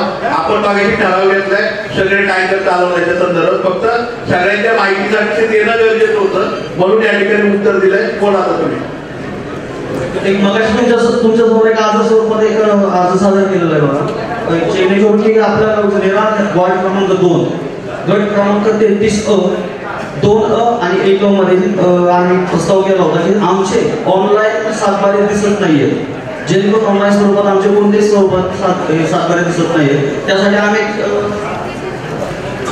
तहसीलदार यांना पण एक आपण प्रस्ताव सादर केला होता 2021 मध्ये, जेणेकरून महादेव बापूराव चांदपुडे यांच्या नावाने केलं तर गेले 2 वर्ष झाले त्यांना त्याच्याबद्दल काही फॉलो भेटलेला नाहीये. त्याच्यानंतर ग्रामपंचायतमध्ये पण 2 वर्ष झालं आम्ही सांगतोय. आज तुमच्यापर्यंत येण्याचं कारण असं आहे की आम्हाला याचं काहीतरी उत्तर हवं आहे की हे ऑनलाईन स्वरूपाचं जे आहे ते कधीपर्यंत आम्हाला मंजूर होणार आहे की कधी पण नाही. आमच्या वार्डामध्ये काही लोकांचं ऑनलाईन स्वरूपामध्ये दिसतंय आणि काही लोकांचं दिसत नाहीये. हे कधीपर्यंत होईल कधीपर्यंत नाही याच्याबद्दल आम्हाला कळवू नक्कीच. थोडे या संदर्भात मी उत्तर देतो. आजची ही आमसभा झाल्यानंतर आज जे सर्व काही विषय आहेत त्या संदर्भात मी उद्या तलाठ्याची बैठक घेतलेली आहे. सातबारा संदर्भात जे काही असतील आणि जे आदेश आलेले की सातबारा दुरुस्त होतो त्या ठिकाणी, तर ते उद्या आणि परवा 2 दिवस कॅम्प लावून त्या ठिकाणी सातबारे दुरुस्त करण्यात येतील. जे किचकट विषय नसतील ते ज्याच्यामध्ये सुनावणी घेऊन दुरुस्ती करावं लागेल त्याची रितसर नोटीस आपल्याला देऊन त्या ठिकाणी बोलून आपले डॉक्युमेंट घेऊन त्या ठिकाणी आदेश पारित करण्यात येईल. त्यामुळे शुक्रवारपर्यंत वेळ द्यायच्यामध्ये हे विषय मार्गी लागते सर. नाही, सुनावणी जर घ्यावी लागली तर सासवडला यावं लागेल.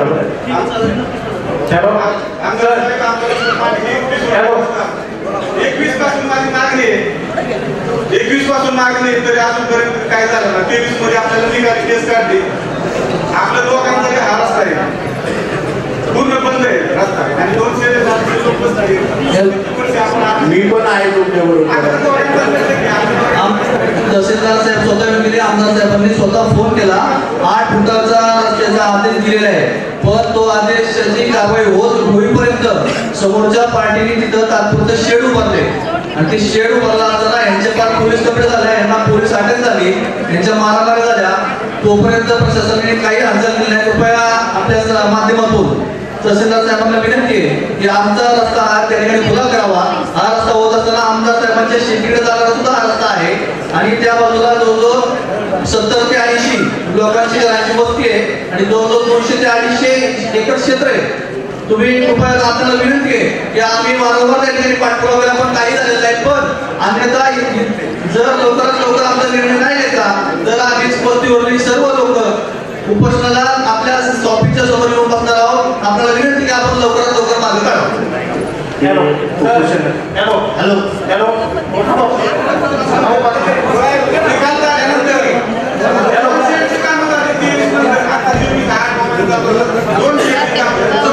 दूर भागावरती आणि हा पिसुर्टी मार्गी रस्ता आहे, पिसुर्टी मार्गी जोड रस्ता आहे.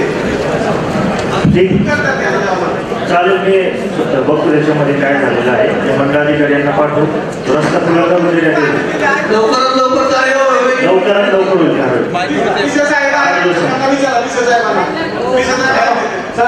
मी उत्तर देतो त्यांच्या वतीने. 8 दिवसामध्ये तुमच्या स्वतः येऊन हा रस्ता खुला करून देतील. त्या पद्धतीने 8 फुटाचा तो आदेश झालेला आहे. त्या पद्धतीने आमदार साहेब मी पेरसाचा गरीब शेतकरी 65 वर्ष झाले मी शेती करतोय. आणि आज रोजी महसूल खात्याने ज्यांनी खरेदी केली त्याची नाव 7 लाख माझे असलेले नाव 7 आहे तरी का नोंद धरली असा कायदा निघाला महसूल खात्याचा 7 जमीन विकली जमीन त्याची नाव 7 लाख माझे असलेले नाव 7 आहे फेका आहे तरी का नोंद धरली तुम्ही काय करायचं एवढं सांगा अर्ज त्याच्या संदर्भामध्ये चौकशी करतो सर चालेल ठीक आहे नोंद कॅन्सल झाली पाहिजे हो डॉक्युमेंट दाखवा मला सर गंभीर आहे खूप इंजिनिअरिंगमधून आलेला आहे थोडा सोसायटीबद्दल विषय बोलायचा होता शहराची सोसायटी असं नाव आहे त्या सोसायटी जानेवारी महिन्यात आम्ही घोटाळा उघडी सांगतो जानेवारी जुलै महिना झालेला आहे 7 महिने झाले आमच्या शेतकऱ्यांचे तिथं 1.5 लाख प्रत्येक शेतकऱ्याचे अनामत कुठून राहिलेले आहेत आज पाऊस पडला लागून करायला पैसे नाहीत आमच्याकडे बोगस कर्ज काढलेले आहे पीडीसी बँकेच्या विकास अधिकारी आणि सचिव संचालक बॉडी संकल्पाने त्यांनी डबल वाटप केलेले आहे शेतकऱ्यांना काहीच माहिती नाही याबाबत थोडी विचारणा करायची आणि दुसरा प्रश्न तुम्ही लक्ष घातल्यामुळं किमान ह्यांनी आकडा तरी काढला पण तो आकडा काढताना यांनी ज्या शेतकऱ्यांच्या अनुमती रक्कमा 24 साली सोमेश्वर कारखान्याने बँकेत आल्या त्या रक्कमा सुद्धा देत वाढल्या आणि आकडा कमी करायचा प्रयत्न केला आणि नाव सुद्धा काही जणांची दिलेली नाही ही पैसे शेतकऱ्यांना अनुमत मिळायला पाहिजे होती कर्ज कमी होईल ते 50-50 हजार त्यांनी ते कर्ज घोटाळ्यात वाढले आणि रक्कम कमी केले 80 लाख आतापर्यंत त्यांनी भरले अजून 1 कोटीचा आकडा निघाला अजून 30 ते 35 लाख अजून घोटाळा निघणार आणि हे जे माजलेले लोक आहेत यांना तुम्ही असा नाही न्याय द्या की परत आखी पुरंदर तालुक्यात कुठल्या संचालकांनी कुठल्या सचिवांनी शेतकऱ्यांच्या 1 रुपया सुद्धा हात नाही लावला पाहिजे आज 7 महिने झाले सर माझं वैयक्तिक 2 लाख रुपये पीडीसी बँकेत शरद सोसायटी कुठलेले आदरणीय काकांच्या काळात मला अजून आठवते की काकांची 2 वर्षी मोठा दुष्काळ होता स्वतः आर्थिक मदत करून शेतकऱ्यांची कर्ज नवीन केली होती एवढी सोसायटी जपली सहकार क्षेत्र वाढवलं आणि त्या सहकार क्षेत्राला काळीमा फासण्याचं काम या पीडीसीच्या विकास अधिकारी सचिव आणि संचालक मंडळांनी केलेलं आहे आणि अजून उडावडी दूर करत येतात मयत नावाच्या मयत झालेल्या व्यक्तीच्या नावावरून बोगस सह्या करून त्यांनी बँकेतले पैसे काढले एवढा भ्रष्टाचार वाढत चालला आणि आज जुलै महिना झाला अजून आम्हाला आमची कर्ज बी वाटत झाले नाही आम्ही सोसायटी भरल्यात आज मार्च गेला जून गेला जुलै गेला ऑगस्ट आला आमच्याकडे पैसे नाही आहेत 7वा महिना गेला आम्ही लागत सुद्धा केलेला सगळे पैसे कुठले आणि सचिवांनी काय केलेले स्वतःच्या पदाचा गैरवापर करून घरातल्या 5 जणांचा 7 पर्यंत नाव नाही कमल मंजूर नाही 8व्या तक्त्यात नाव नाही तरी पीडीसी बँकेने त्या 4 जणांना कर्ज वाटप केले ते कसं शक्य आपण आमच्यासारख्या सर्वसामान्यांना मी 1.5 महिन्याच्या सोसायटीत जाऊन बसतोय मला असं वाटतं की मी चोरी काय मी माझे पैसे मी खायला झाले आता तुम्ही सांगताय त्याप्रमाणे हा झाल्यानंतर आपण सरकारी ऑडिट त्या ठिकाणी लावलंय एक स्पेशल 1 मिनिट ऐका मी आता उत्तर देतो स्पेशल ऑडिटर लावलेला आहे संबंधित सचिव असतील बँकेचे जे अधिकारी त्याच्यामध्ये संगणमताने असतील सगळ्यांच्यावरती कारवाई केली जाईल 30 तारखेपर्यंत 30 जुलैपर्यंत त्यांना मुदत दिलेली आहे 30 जुलैला त्याबाबत रितसर त्या ठिकाणी पोलीस कंप्लेंट पण केली जाईल एआर साहेबांना डीडीआर साहेबांनी तशा प्रकारच्या सूचना केलेल्या आहेत सरकारी ऑडिट पण त्याचं करून घेतो आहोत काही प्रमाणामध्ये वसुली पण करून घेतलेली व्याजासह आणि संबंधित सचिव संबंधित जर संचालक कोणी असतील आणि बँकेचे जर कोणी अधिकारी असतील त्या सगळ्यांच्यावरती त्या ठिकाणी कारवाई होणार आहे खरं म्हणजे याच्यामध्ये सगळ्यात महत्वाचं म्हणजे मी बोललो नाही पाहिजे परंतु अशा प्रकारे दुर्लक्ष झालंय की शेतकऱ्यांनी सुद्धा सह्या केल्यात आणि सचिवाच्या हातामध्ये दिलेत पैसे हे काय झाले की सचिवावरती अतिविश्वास हाही कारण बँकेचे पैसे कुठल्याही परिस्थितीमध्ये शेतकऱ्याच्या खात्यावरती येतात बँक कधी कॅश स्वरूपामध्ये रोख स्वरूपामध्ये पैसे देत नाही आपणही रोखीने भारताला जमा केले म्हणजे इथून पुढे मी तुम्हाला दोष नाही देते ती दुरुस्ती करणं माझं काम आहे परंतु इथून पुढे कुठलेही पैसे रोख स्वरूपामध्ये ठेवू नये आपण बँकेची पावती त्या ठिकाणी घ्यावी बँकेमध्ये पैसे भरावे आणि तुमच्या कर्जाचे पैसे हे बँकेमध्ये कंपल्सरी तुमच्या खात्यावरती येतात त्यामध्ये काय झालंय तो सचिव सुद्धा तुमचा स्थानिक गावचाच आहे आलं का लक्षात? बरोबर ना? म्हणजे असं नाही. आणि त्या सचिव तिथे नेमू नये म्हणून आम्ही वारंवार सूचना करत होतो. तुम्ही सगळ्या गावाने आग्रह करून त्या सचिवाला नेमलं आणि म्हणून हा घोटाळा झाला. नाही सर, त्यापूर्वी ज्यावेळेस सचिव दुसरा होता त्यावेळेस ती संस्था एक नंबरला होती. गावाच्या बाहेर तुम्ही व्यवसाय मध्ये सुरू केला तर संस्थेचा, बरोबर का नाही? अशोक भाऊ असतात. बरोबर आहे. सहकार्य पण खूप आहे या गोष्टी. नाही, माझं सहकार्य माझं कामच आहे. पण त्याला त्याची नियुक्ती करायला काम नव्हतं. ती प्रस्थापित बॉडी होती संचालकांची. त्यांना अधिकारी त्यांनी त्याला आमचा अधिकारी नव्हता, विरोधच होता त्याला. करू नका ठीक आहे, त्याच्यावरती कारवाई करतोय आपण. नाहीये तिथं, त्यामुळे नाही सर की बँकेचा आमच्या बँकेने आम्हाला नीचा दाखवायचा आहे, सोसायटीने आम्हाला नीचा दाखवायचा आहे, तरी पण आमच्या कर्ज दाखवतो. एक मिनिट, या सगळ्यावरती कारवाई होणार आहे. एअरसाईड इथं नाहीये त्यामुळे मी त्यांच्या वतीने उत्तर दिलंय. परंतु आपल्याला शाश्वत करतो कुठल्याही शेतकऱ्याला दोषीच लागणार नाही आणि गुन्हेगारांची योग्य ते शासन होईल 3 तारखेच्या आतमध्ये. सर, माझी एक पीडब्ल्यूच्या खात्याला विनंती व्यक्त करतो. हा विषय अगोदरच मांडणं गरजेचं होतं. सासवड आणि सगळ्यांना वडापाव मिळाला त्याचा आम्ही पण आता खातो सासवड चतुर्थीचा त्यांचं काय केलंय? खिचडी फक्त इथं नाहीये. खिचडी ज्यांना चतुर्थी त्यांना खिचडी बाहेर जाऊन खावी लागणार आहे. पडेल म्हणून खिचडी इथे ठेवली नाहीये. सासवड आणि हिवरे हा जो रोड आताचा नवीन आपण केलेला आहे याच्यावरती भरधाव वेगाने गाड्या येऊन खूप ऍक्सिडेंट या मागच्या 1-1.5 महिन्यामध्ये झाले सर. बरेचसे पेशंट आज कोमामध्ये आहेत. माझी आपल्याला नंबर विनंती आहे की त्या रोडवरती जे काम केले गेलेलं आहे त्या ठिकाणी जे रात्रीसाठी जे आपल्याला गेट्स लावले जातात ते त्या ठिकाणी लावलेले नाही आहे.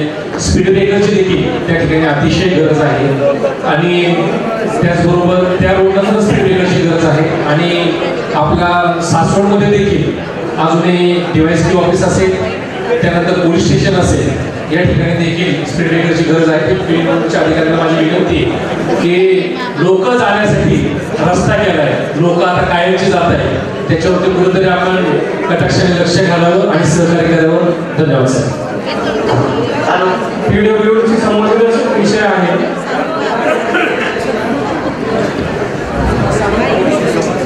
सर, PWC संबंधित विषय आहे. आता 965 काम चालू आहे. जी TNT कंपनी ते रस्त्याचं काम करते नवीन नॅशनल हायवेचं, तर त्या संदर्भात त्या कंपनीने आजूबाजूच्या शेतकऱ्यांच्या घेतलेला आहे किंवा काही भाग मिळाला आहे. परंतु त्यांच्या ज्या जड वाहतुकीच्या गाड्या आहेत ज्या खेडेगावामधून येतात ते खेडेगावातले रस्ते त्याच्यामुळे नादुरुस्त झाले. त्याच्यावर त्यांनी त्या कंपनीने दुरुस्त करून द्यावे किंवा तुम्ही त्यांच्यावरती काहीतरी कारवाई करावी अशी माझी विनंती.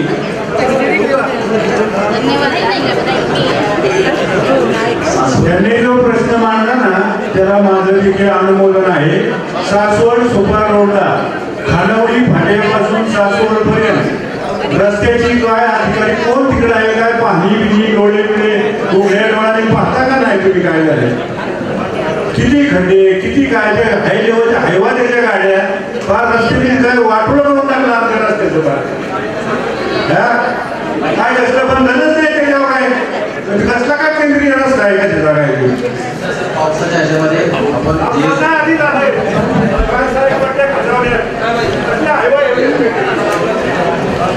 सर याच्यावरती काम घेण्याचा विचार करण्याची गरज आहे.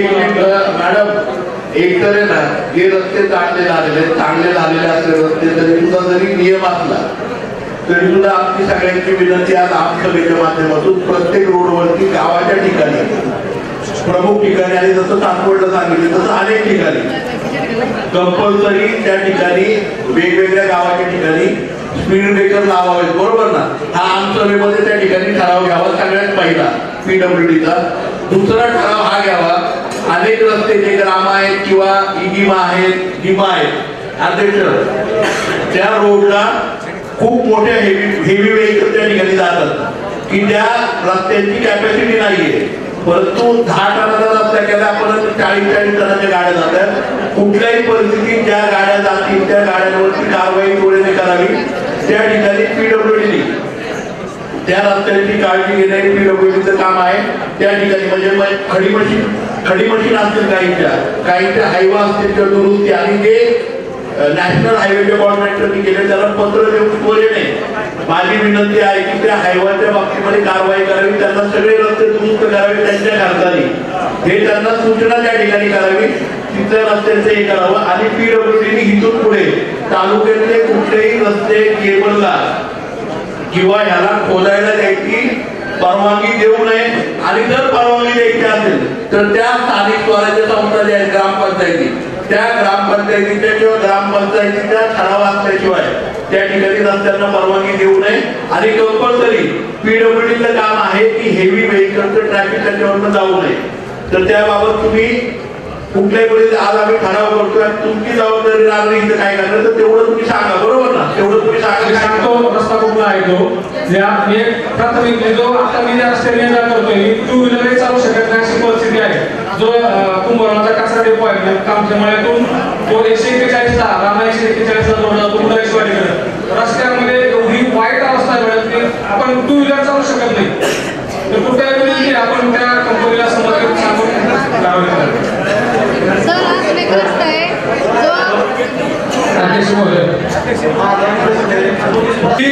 गावामधून गावठाणामधून शेतीसाठी गेलेली 1 कुटुंब 10 कुटुंब 15 कुटुंब तिथे एक वस्ती बसती. गावठाणापासून त्यांना रस्ता मिळत असताना त्यावेळेस जाईल तिथं तो रस्ता पडतो आणि रस्ता पडल्यानंतर आज मी तिला पाऊस पडतो चिखलमय रस्ता होतो. आपण त्याच्यावर शासकीय निधीसाठी काय करायचं गेलं, डांबरीकरण करायचं गेलं तर संबंधित सातबारावाला आपल्याला अडवतो. चिखलात जायला त्याची परवानगी आहे पण तिथून पक्का रस्ता व्हायचा म्हणा का त्यांची हरकती. ह्याच्यावर सोल्युशन आहे की तुम्हाला सर्वे बांधवरून रस्ता दिला जातो. तहसीलदार साहेब बरोबर असतात. ह्या गोष्टीला उपमुद्दा मला सर असा विचारायचा आपण एक खुलासा करावा की जो वहिवाटीनुसार 70 वर्षापासून 65 वर्षापासून जर रस्ता असेल पण तो सर्वे बांधावर नाही, सर्वे बांधावर नाही पण जो रस्ता वहिवाटीला 70 वर्षापासून आहे, भारत स्वतंत्र झाल्यापासून आम्ही त्या रस्त्याने जातोय आणि त्या रस्त्यामध्ये एखादा शेतकरी जर आम्हाला अडवणूक करत असेल तर तो रस्त्याचा आपण आदेश करू शकता का, हा एक माझा मुद्दा आहे. दुसरा मुद्दा असा आहे की ह्याचं उत्तर सर आपण घेतलं तर बरोबर एरंडी माळा जवळ अजून हा विषय आहे. 300 ते 350 लोक वस्ती आहे. आज मी तिला आम्हाला पदर खर्चाने घावा सर तुम्हीच परवानगी दिली म्हणूनच आज आम्ही जाऊ इच्छितोय. म्हणजे मी सरांशी बोललो, आमचे हनुमंत टेकवडे पण साहेब इथं आले आणि सर परिस्थिती अशी आहे जवळ अर्जुन अतिपूर्वेकडचं त्याच्यात अतिपूर्वेकडची ती एरंडी माळा वस्ती 1.5 किलोमीटर मध्ये 2 शेतकरी आम्हाला म्हणतात आहे असं जायचं पण पक्का रस्त्याला मी काय परवानगी देणार नाही, शासकीय निधी पडत नाही, ग्रामपंचायत निधी देत नाही. आम्ही सरांना अभिनंदन तसं तहसीलदार सरांचं केलं पाहिजे की आम्हाला परवानगी दिली रिसेप्ट दिली म्हणून आम्ही तिथं घडवून टाकलं. आज मी तिला आम्हाला तो पक्का रस्ता करायचा. आम्ही त्यासाठी कलम 49 कायदे आहे त्यानंतर सर मला वाटतं मी अर्ज पण केला आपल्याकडे सोडवलेला तो ही सतीश रामकृष्ण राणे म्हणून ऍडव्होकेट आहे. हाही विषय आहे. अर्ज निवेदन भरपूर झाले तर थोडस हा तांत्रिक मुद्दा आपण लक्षात घ्यावा की तो सर्वे बांधावर नाहीये. सर्वे बांधावर जो रस्ता निघतो त्याचा आम्हाला सर काहीच उपयोग नाही. तो निघतोय मावळीकडे, आम्हाला जायचंय पांडेश्वरकडे. आमचं पूर्ण वहिवाट पूर्ण पांडेश्वरकडे. दवाखाना बाजार तुमची शाळेकरी 4थी 5वीचे विद्यार्थी त्या रस्त्याने जात आहेत आणि एकच जर माणूस तिथं हरकत घेत असेल तर आमच्या अडवणूक होते. हा पहिला मुद्दा. त्याच्यावर सर आपण विश्लेषण आपल्या उत्तरात द्यावं. दुसरा मुद्दा असा संबंधित गावामध्ये तलाठी अजिबात उपस्थित राहत नाही. बरोबर तुम्हाला तलाठी गावात मिळतात का वेळेवर? आज मी तिला लाडकी बहीण योजना चालू आहे. संबंधित तलाट्याला किती फोन करा किती करा इतके प्रॉब्लेम आहे. तुम्ही त्यांना एक गाव वाटून दिलं तर त्याची लिस्ट त्या ठिकाणी आम्हाला कळवा. माझ्या जवळ गावला कोण तलाठी मला माहित नाही. जरा ते साहेब होते त्यानंतर कुठल्या तरी एक मॅडम आल्या प्रांजली कुदळे मॅडम इथं असतील. कितीतरी त्यांना मी सर फोन केले ते फोन घेत नाही. दात कुणाला मागायची. तहसीलदार साहेब अत्यंत ज्वलंत विषय. शेतकऱ्याला उठलं का कुठलीही शासकीय योजना घ्यायच्या म्हणजे तलाठीशिवाय होती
रस्त्या संदर्भात जो विषय आहे की जर वहिवाटीचा रस्ता असेल तर त्या ठिकाणी एकूण शेतकरी जर अडवत असतील कच्च्या रस्त्याने जाऊन द्यायला तयार आहे, मोडून टाकायला तयार नाही, अशी स्पेसिफिक तक्रार आपण द्या, आपण पोलीस बंदोबस्त त्या ठिकाणी म्हणून टाकू शकतो. तर एक दोन शेतकऱ्यांची अडचण असेल आणि आपली साथ असेल त्या ठिकाणी. तर दुसरी गोष्ट तलाठी संदर्भात ते जे आपले तलाठी आहेत ते पंढरपूरच्या वारीला गेलेले होते, त्यामुळे 15 दिवसाच्या सुट्टीवर होते, परंतु आता ते येतील आणि बाकी सर्व तलाट्यांना काल आपल्या गावामध्ये त्यांचं टाइम टेबल लावण्यासाठी बोर्ड लावण्यास सूचना दिलेल्या आहेत की कोणत्या गावामध्ये ते कोणत्या दिवशी हजर राहते. त्यांच्याकडे जर 5 गाव असतील तर सोमवार ते शुक्रवार ते जवळजूनला जराडे तलाठी आहे ते सुट्टीवर होते 15 दिवसांपासून, इतर ॲडिशनल चार्ज होते, तर उद्यापासून ते हजर होतील आणि 24 आवर्स त्या ठिकाणी हजर राहतील.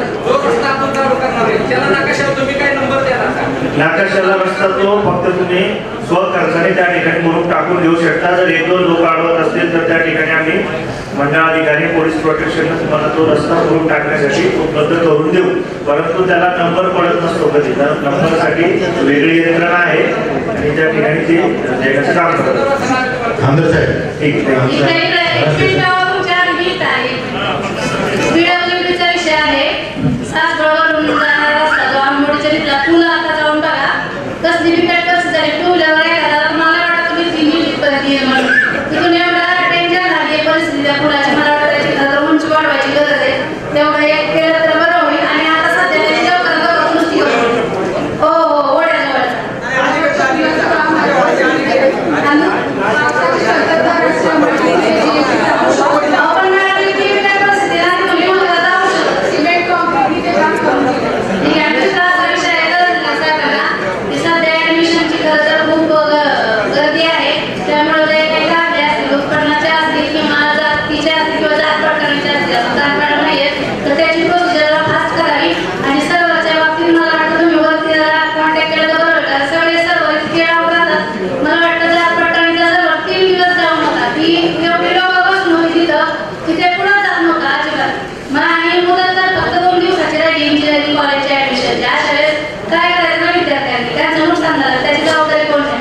काही मी बोलतोय का नाही NIC दररोज बोलणं चालू आहे आणि रात्रीपर्यंत बसून आणि जाते सोडतोय. तर सर्वरची अडचण आहे, पूर्ण राज्यभरची अडचण आहे. NIC मी स्वतः बोललोय 2दा.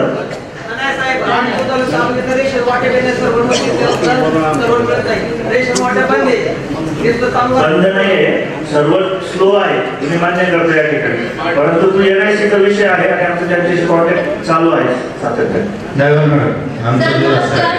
सर नमस्कार, मी विनय पुनव्रता कामतकर तुमच्यासमोर निवेदन देते. सर 39 गुंठ्याचा आमचा प्लॉट आहे आणि त्याला सामायिक सगळे रस्ते आहेत, जे आहेत ते सगळ्यांचे आहेत, पण तरी सुद्धा आमचे शेजारी जे भुजबळ आहेत त्यांनी रस्ता तर ते करून देत नाही. त्या दादांनी सांगितल्याप्रमाणे पाऊलवाट ठेवलेली आहे आणि त्या भर रस्त्यात त्यांनी स्वतःचं दुकान मांडले आणि ग्रामपंचायत तयार आहे रस्ता करून द्यायला, पण ते रस्ता करून देत नाही.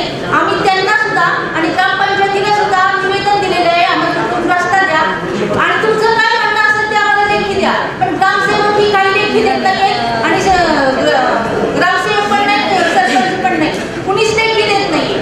आता सर मी ह्याचा पाठपुरावा खूप केलाय. आता मी ह्या 1 तारखेला ते म्हणाले होते, 1 तारखेला मी उपोषणाला बसणार होते, ते म्हणाले 16 तारखेला मी तुम्हाला नोटीस काढून समोरासमोर बोलवतो, पण अजून नोटीस आम्हाला मिळाली नाही. सर अजून सुद्धा मी सामंजस्यपणाने वागायला तयार आहे. मी 15 ऑगस्ट पर्यंत सर वाट बघणार, नाहीतर मी आम्हाला उपोषणाला बसणार. मला कुठलंही उत्तर मिळत नाही. आमचा PWDचा विषय आहे. रात गावाकडे रस्ता आहे, त्याला रेल्वेचे 2 अंडरपास 2 अंडरपास अंदाज आहे 2 अंडरपास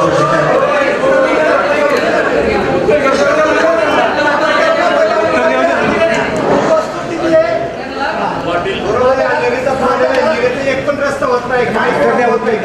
रस्ताच होत नाही सर आम्हाला. एवढ्या चिखलातून जातो सर आम्ही, पाऊलवाट सुद्धा नाही आम्हाला. पाऊलवाट नाहीये, सगळ्या चिखलातून जातो सर. किती वर्ष वाट बघणार आम्ही रस्त्याची. निरेचा विषय ना, निरेचा विषय कुठल्या रस्त्याचा आहे? Ward number 3. ग्रामसेवक आले हो आलेले आहेत सर. ग्रामसेवक एवढी मोठी ग्रामसेवक आहे, ग्रामसेवक सर्वी नाही जात होता शेतो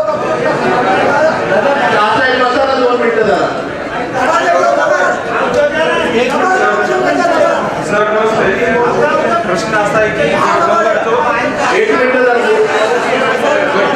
ज्यावेळेस विषय येतो त्यावेळेस ग्रामपंचायत त्याला जबाबदार नसते. 39 गुंठ्याचं क्षेत्र आहे, त्यांनी मोजणी केली पाहिजे, कपत्रक केले पाहिजे आणि त्याप्रमाणे ज्याचं जे क्षेत्र आहे ते क्षेत्र काढून दिल्यानंतर आपण रस्ता करायला तयार आहे. त्यांना तोंडी सांगितले आणि सोमवारी त्यांची सुनावणी पण लावली, 40 लोकांना बोलवले. पत्र काढली का हे जे तुमचं पाहिजे ते म्हणतात, पण सर हे सगळं तोंडी सांगतात. हेच आम्ही त्यांना काय म्हटलं, आम्हाला लेखी द्या तुम्ही. लेखी एकही अजून दिलं नाही. आम्ही 1 मिनिट ऐका ना, माझी म्हणजे व्हिडिओ पाठ माहिती ते तुम्हाला त्यांनी लेखी स्वरूपात अर्ज दिलेला आहे, बरोबर आहे. ग्रामपंचायतीने तुम्ही ग्रामसेवक म्हणून लेखी स्वरूपात उत्तर द्या ना. सोमवारीच्या गटामध्ये असणारी 4 लोक आहेत यांच्यासह माझं 1 मिनिट, आपल्या शासनामध्ये एक नियम आहे, एखादं पत्र दिल्यानंतर त्याचं लेखी स्वरूपात उत्तर दिलं जातं. तुमचं जे काही मत आहे 4 लोकांना बोलवणारे किंवा ग्रामपंचायत जे काही मत असेल ते लेखी स्वरूपात द्या. हे आता तुम्ही तोंडी इथे रेकॉर्ड होते व्हिडिओवरती, त्यावेळी ते लेखी स्वरूपात द्यावे.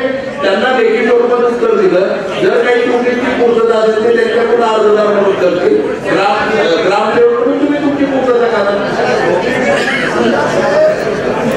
विषय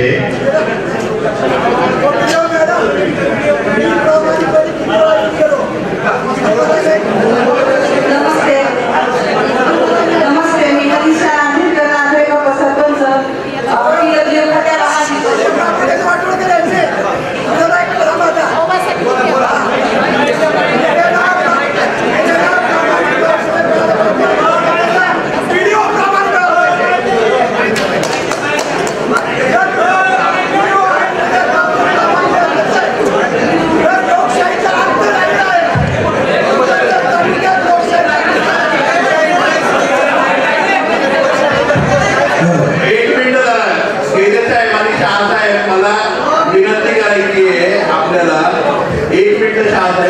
स्पष्टपणे या ठिकाणी आमसभेमध्ये आपण सांगितलेलं आहे, ग्रामसेवकांनी कुठल्याही परिस्थितीमध्ये लेखी स्वरूपामध्ये आपल्याला उत्तर द्यायचे.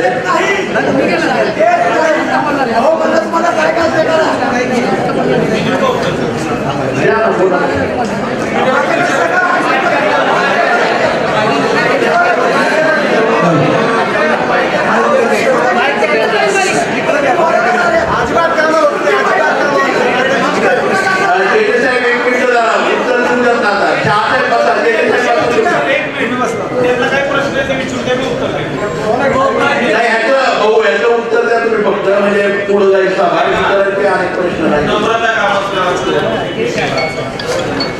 कामतकरांच्या घरापाशी साधारण 20 मीटर पर्यंत जागा पोहोचलेल्या असतात. त्या 20 मीटर मध्ये आपण त्यांनी अर्ज दिल्यानंतर एक सामंजस्याची 2 वेळा मीटिंग लावू. त्यामध्ये त्यांचं काय म्हटलं नाही. त्यानंतर 31 जुलैला आपण असता त्यांची सुनावणी.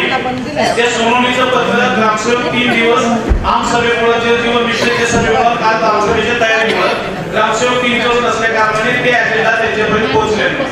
आपण त्यांना क्लिअर सांगितलेले की तुम्ही संबंधित 6 लोक आहात, त्या 6 लोकांची मोजणीची नंबर आणि त्या ठिकाणी आपण मीटिंग मध्ये ठराव घेतलेला आहे की आपण त्या ठिकाणी रस्ता करणं ग्रामपंचायतची सुख सुविधा करून ग्रामपंचायतचं कर्तव्य आहे. परंतु त्या लोकांचे कन्सेन्सस असल्याशिवाय मॅडम 23 नंबरला असल्याशिवाय निधी टाकू शकत नाही, हे नियम आहे. त्याच्यामुळे निधी पाडण्यासाठी आपण 31 तारखेला मीटिंग घेतली. मीटिंग मध्ये लिखित स्वरूपात आपण त्यांना उत्तर देत आहोत आणि त्यानंतर त्यांना जर उदाहरण आहे तर ते निश्चितपणे अपडेट करायला हे आहे.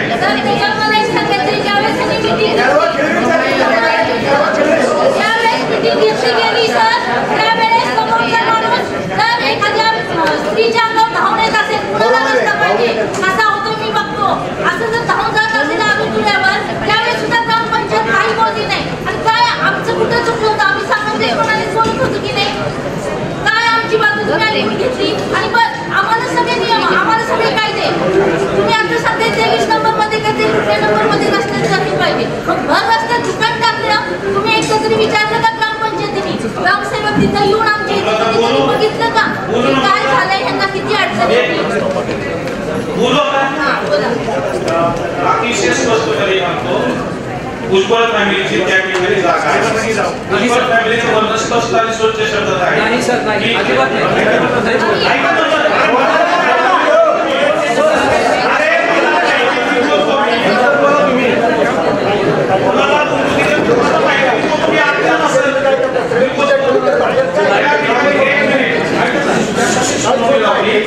त्यांचं म्हणणं आहे दोघांनी त्या ठिकाणी यावं आणि जागेच्या कागदपत्रात मोजमाप करून त्या ठिकाणी कंपल्सरी पासबुक घ्यायचे तलवारी काढतात, गोळ्या घालतात, बदलतात, पण न्याय कोणाकडे मागायचा?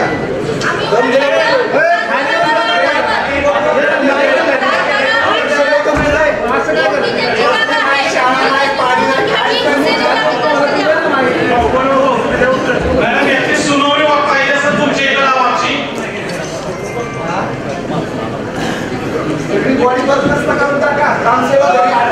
बरं, एक मिनिट ऐका. आता व्हिडिओ मॅडमने सांगितलेलं आहे विशेष ग्रामसभेसाठी पत्र ग्रामपंचायतीला दिलेलं आहे तुमच्या विषयावरती. विशेष ग्रामसभा लागेल त्याच्यासाठी एक मिनिट.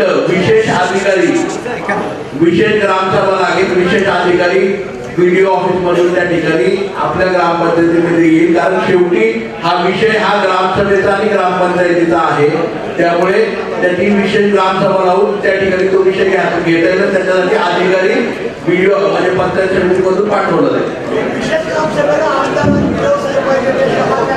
तुम्ही आमचे आमदार आहे, आम्ही तुमच्याकडे येतो तुमच्याकडे मानणार तर न्याय नसेल मिळत तर आमदार साहेब मी चेक करतो. मला जर उपस्थित राहतं, मला माहित नाही उपस्थित राहता येतं की नाही ग्रामसभेला, कारण ग्रामसभा इथे बरोबर ना आपल्या तालुक्यात येतं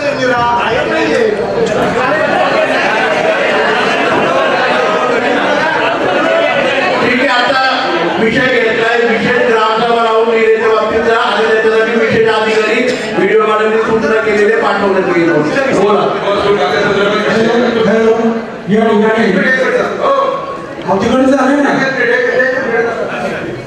महसूल खात्यासंदर्भात विषय आहे. एकदा आपण शेतकरी आहे त्यांना काय बोलता येत नाही म्हणून मला 8/8/2023 म्हणजे पुढच्या महिन्यात एक पोस्ट होते. आपल्याकडं तक्रार आज दिलेल्या आहे शेतकऱ्यांनी. पाठीमागे सह्या आहे. पिवळी शिव सुभा हा रस्ता आहे. त्या रस्त्यावरती बेकायदेशीररित्या उत्खनन करून रस्ता खड्ड्यात होता. रस्ता केला. रस्ता करताना त्यांनी जमीन खरेदी केली शिवाय ती त्यांनी आता सांगितलं तुम्हाला नळ्या काढून टाकू देतो आम्ही, पाणी तुमच्या शेतात जाणार नाही. शेतकरी सगळे तयार झाले. ठीक आहे, रस्ता ठेवले, त्यांची सोय आपली सोय, पण त्यांनी बरोबर टाकला आणि पाईप लाईन करून त्याला होता मोठी 6 फुटी पाईपलाईन टाकून त्यांनी पाईप टाकली नाही. त्यामुळे शेत खाली राहिलेलं आहे आणि रस्ता वर गेला. 2 मिनिट आहे, रस्ता वर गेला. त्यामुळं तीव्र उतार आहे. 1 किलोमीटर होता. सर्व पाणी शेतकऱ्यांच्या शेतात जाते. आजही त्यांच्या शेतात आहे. 1 वर्ष होईल. याच्यावर काय कारवाई केली महसूल खात्याने? गवाई साहेबांसह मी बऱ्यापैकी कॉन्टॅक्ट मध्ये आहे. पत्र वर्गाला पाठवले, पत्र उत्तरी निवडून उत्तर मागण्यात आहे. तरी याच्यावरती काय कारवाई करणार आहात तुम्ही? उद्या जे आहे तर ते मंडळाने स्पॉट व्हिजिट करतील त्या ठिकाणी आणि त्या पद्धतीने पंचनामा करतील आणि सगळं झालेलं आहे. सगळं झालेलं आहे. सगळं झालेलं असेल तर मग पंचनामा झालाय. सगळं झालं. संबंधिताला सुनावणीसाठी बोलवून त्या ठिकाणी यांना त्यांच्या पद्धतीने पाणी जे आहे आपल्या शेतातलं काढून देण्यात येईल त्या ठिकाणी. मला अशी उत्तर मिळत आहे. आज वेळ पत्र पाठवले, आज वेळ पत्र पाठवले. किती पत्र पाठवावं लागतात? हा विषय माझ्याकडे पहिल्यांदा तुम्ही मांडलाय आज, तर होईल ते काय केलं पाहिजे तुम्ही सांगा. तुमच्या त्या शेतातलं पाणी त्यांनी काढून द्यायला पाहिजे. हाच विषय असं कबूल केलं होतं. आम्ही टाकतो तुमच्या शेतात पाणी येणार नाही. आमच्या शेतात पाणी येते. त्या पद्धतीने कारवाई करण्यासाठी संबंधिताला आदेशित करण्यात येईल. आणि दुसरा असा विषय, जेवढी ग्रामपंचायतीचे पाण्याच्या टाकीचं काम झालेलं आहे. मी 2 वर्ष झालं अशी मागणी 1 गुंठा जागा महसूल खात्याच्या नावाने आहे, पण तिथं ग्रामपंचायतीची टाकी आहे. 2 वर्ष तिथं काहीच येत नसेल काय पाहिजे फक्त आम्हाला ग्रामपंचायतीच्या नावे करून द्यायची बस ही जागा आहे तिला पाण्याची टाकी ग्रामपंचायती ते अधिकार मला पाहिजे तुम्ही प्रस्ताव पाठवा ग्रामपंचायत मार्फत ग्रामपंचायत पत्र दिले तुम्हाला पत्र प्रस्ताव लागतो त्यासाठी मी तर उत्तर दिला ना तहसीलदाराला अधिकार नाही असं उत्तर ग्रामपंचायत दिलं प्रस्ताव पाठवा आपण स्वतः पाठवमध्ये प्रस्ताव आलेला आहे तुमचा दाखवा मला करून देतो म्हणजे पाठपुरावा आपल्या ग्रामसेवकाला सांगा तो शासकीय जागा मागणीचा प्रस्ताव तयार करून आहे ना आपण तसा ठराव केलेला आहे एक मिनिट ऐका ना तो ठराव तुम्ही त्याप्रमाणे प्रस्ताव दाखल करा प्रस्ताव दाखल केल्यानंतर तहसीलदार साहेब पुढे प्रस्ताव पाठवतील आणि कलेक्टर साहेबांच्याकडून त्याची मंजुरी घेतील तर तो पत्र देण्याऐवजी प्रस्ताव पाठवा आणि आज आहे ना आज आमसभा आहे मला विनंती करायची काही जर रस्त्यांच्या वैयक्तिक काम आपण सगळी घेतली ना तर प्रमुख गोष्टी आपल्या राहून जातील त्यामुळे आपण आहे ना हे आहेत गोष्टी त्या सगळ्या आपण त्या ठिकाणी अर्जाच्या रूपाने खाली बाहेर द्याव्यात जेणेकरून त्याची नोंद घेतली जाईल त्याची कॉपी त्याचं उत्तर येईल आपल्या सगळ्यांना आणि त्याप्रमाणे त्या उत्तराप्रमाणे आणि उत्तर येताना वेगमध्ये येणार नाही उत्तर येईल की बाबा संदर्भ तुम्ही प्रस्ताव दाखल करा किंवा त्याचं हे करा तुम्हाला गाईड करून हे सगळे प्रश्न आमसभेमध्ये आज जे मांडणारे ते सगळे मार्गी लागतील एवढी विनंती आहे आपण तो ना प्रस्ताव साहेबांनी सांगितल्याप्रमाणे अर्जाऐवजी प्रस्ताव आणि आपल्या ग्रामसेवकांनी प्रस्ताव करायचा आहे तो परिपूर्ण प्रस्ताव दिल्याने 2 वर्षापूर्वीच्या इकडे माझी पोत आहे ज्या पद्धतीत लागत होता त्याच पद्धतीत आता साहेब का होता मला अधिकार नाही ना अधिकार नाही तर असं तुम्ही ती उत्तर द्यायला पाहिजे होतं तसे तुम्ही त्यावेळेस नव्हता 1 वर्षापूर्वी पण तुमच्या अगोदर ते उत्तर दिलं पाहिजे तहसीलदाराला जागा देण्याचे अधिकार नाही जे माझ्या अगोदर जे झाले त्याच्यावर चर्चा करण्यापेक्षा मी म्हणतो तुम्हाला आपण पॉझिटिव्हली तुमच्या नावाची जागा करून देऊ त्यासाठी मी पाठपुरावा करतो प्रस्ताव द्या मला किंवा त्याची पोच द्या मला तहसीलदार साहेब नमस्कार एक थोडक्यात मी प्रश्न सांगून विचारते की शिवरस्त्याची 2 गावामधून जाणारा जो शिवरस्ता असतो त्याची रुंदी किती असते त्याची 16 फूट कारण काय शेतकऱ्यांनी काही बांधणं ठेवलंच नाही आणि तुम्हाला जिथून जायचं तिथून जा तुमच्या हातोकडे तुम्ही पहा म्हणजे आम्हाला अडचणी लागल्या एकूण 65 शेतकरी त्याचा लाभ घेत आहेत आणि अडवणारे फक्त 5 शेतकरी आणि जे ज्यांनी अडवलंय त्यांची हायवेला सोय आहे म्हणून त्यांनी आम्हाला अडवलं आणि गेले 2020 पासून आमची केस प्रलंबित आहे त्याचे हद्द आपल्याला काम करून द्यावं लागेल त्या ठिकाणी दोन्ही बाजूचे जे शेतकरी एका बाजूचे शेतकऱ्यांनी मोजणी आणली त्यांची हद्द फिक्स केलेली जे अडवले ना ते अडवले ते हद्दीत दाखवलं नाही आणि आम्हाला जाऊन पण आपण अर्ज करून त्याची काय चलन असेल 143 अंतर्गत आपल्याकडे केस चालू आहे 30 तारखेला 2 तारखेला राहते 30 लाख परंतु ते हजर राहत नाही त्यांना नसू दे ना शिवरास्ता आहे बेल सर गदमस्तीकडे जाणार तुमचे डॉक्युमेंट घेऊन या काय डॉक्युमेंट दिलेले आहेत सगळे तहसीलदार साहेब माझे 3 प्रश्न आहेत की जे सर्वसामान्य दिव्यांग बांधवांसाठी आता जी सर्टिफिकेटची मीटिंग झाली त्या मीटिंगमध्ये आमचं जुनं सर्टिफिकेट आहे दिव्यांग बांधवांचं आणि ऑनलाईन सर्टिफिकेट न काढल्यामुळं जवळपास 9 ते 10 प्रकरण आपण रद्द केले असं कुठलंही शासनाचं परिपत्रक नाही शासनाचं तुम्हाला जे नाही की त्याच्यावर तुम्हाला जुनं सर्टिफिकेट चाललं नाही त्या जुन्या सर्टिफिकेटवर परमनंट सर्टिफिकेट ते ग्राह्य करायचे अजून कुठल्याही शासनाचे तुम्हाला आदेश पाहिजे नाही तर संजय गांधी प्रकरण रिजेक्ट केले तर ती पुणे नव्याने येणाऱ्या मीटिंगमध्ये थांबवून घ्यावी त्याच्यानंतर आमचे दिव्यांग काही बांधव आहेत त्यांना हात पाय नाही ज्यांचा आधार कार्डच निघत नाही आणि मग त्यांना रेशनिंग मिळत नाही तर मग आपल्याला सर्टिफिकेट काढण्यासाठी मला वाटतं की जिल्हाधिकाऱ्यांना तुमच्या मार्फत काही सूचना देऊन यांचं विशेष बाब म्हणून कसं सर्टिफिकेट मध्ये आधार कार्ड काढते याचा लक्ष ठेवा की तेव्हा कुठल्याही योजनेपासून वंचित राहणार नाही या दुसरा प्रश्न आहे आणि तिसरा प्रश्न माझा असा आहे की इथं जो सर्व गावचे आमसभा आहे याच्यामध्ये की तुम्ही शासनाला वाढीव धान्यकोट्याची मागणी करावी प्रत्येक गावामध्ये कारण वाढीव धान्यकोट्या गेल्या नाही मी पाहते तुमचं आणि म्हणत नाही 100% काम प्रोजेक्ट खूप चांगल्या प्रकारे चालतात विभागातही चालले आहे परंतु जे तो होतोय आम्हाला ऑनलाईन पद्धत आहे त्याच्यामध्ये शासनाकडे तुम्ही संपूर्ण गावाची माहिती घेऊन जे काही विभक्त रेशन कार्ड झाले असेल जे गरीब गरजू होते त्यांना शासनाकडे अन्नधान्याची योजनेची वाढीव कोटा मागण्याची कारवाई करावी एवढी अपेक्षा अजून एक प्रश्न आहे. नवीन एक जी आर तर त्याच्यामध्ये आपण तुम्ही ते सुद्धा तुम्ही दिली पाहिजे. त्यामध्ये जर 3 पेक्षा जास्त त्या व्यक्तीच्या फॅमिलीमध्ये असतील त्याच्यावर अवलंबून तर त्यांना मिळतं. अशी मला वाटतं आपण जवळपास 50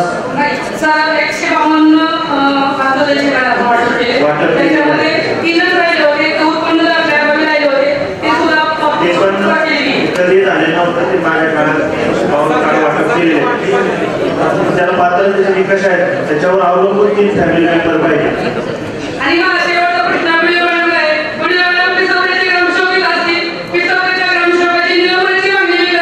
गेल्या 15 दिवसापूर्वी हा अधिकारी दिव्यांग असून सुद्धा आम्हाला रोज सुट्टीवर दारू पितो. दारू पिऊन त्याने आमच्या अपंगाला निधी मागायला लाच मागली आहे. त्याचा मी निषेध करते. जर 2 दिवसात त्याची नियमाची कारवाई नाही झाली तर आम्ही तुमच्या खुर्ची मात्र कार्यालयात ठेवणार नाही.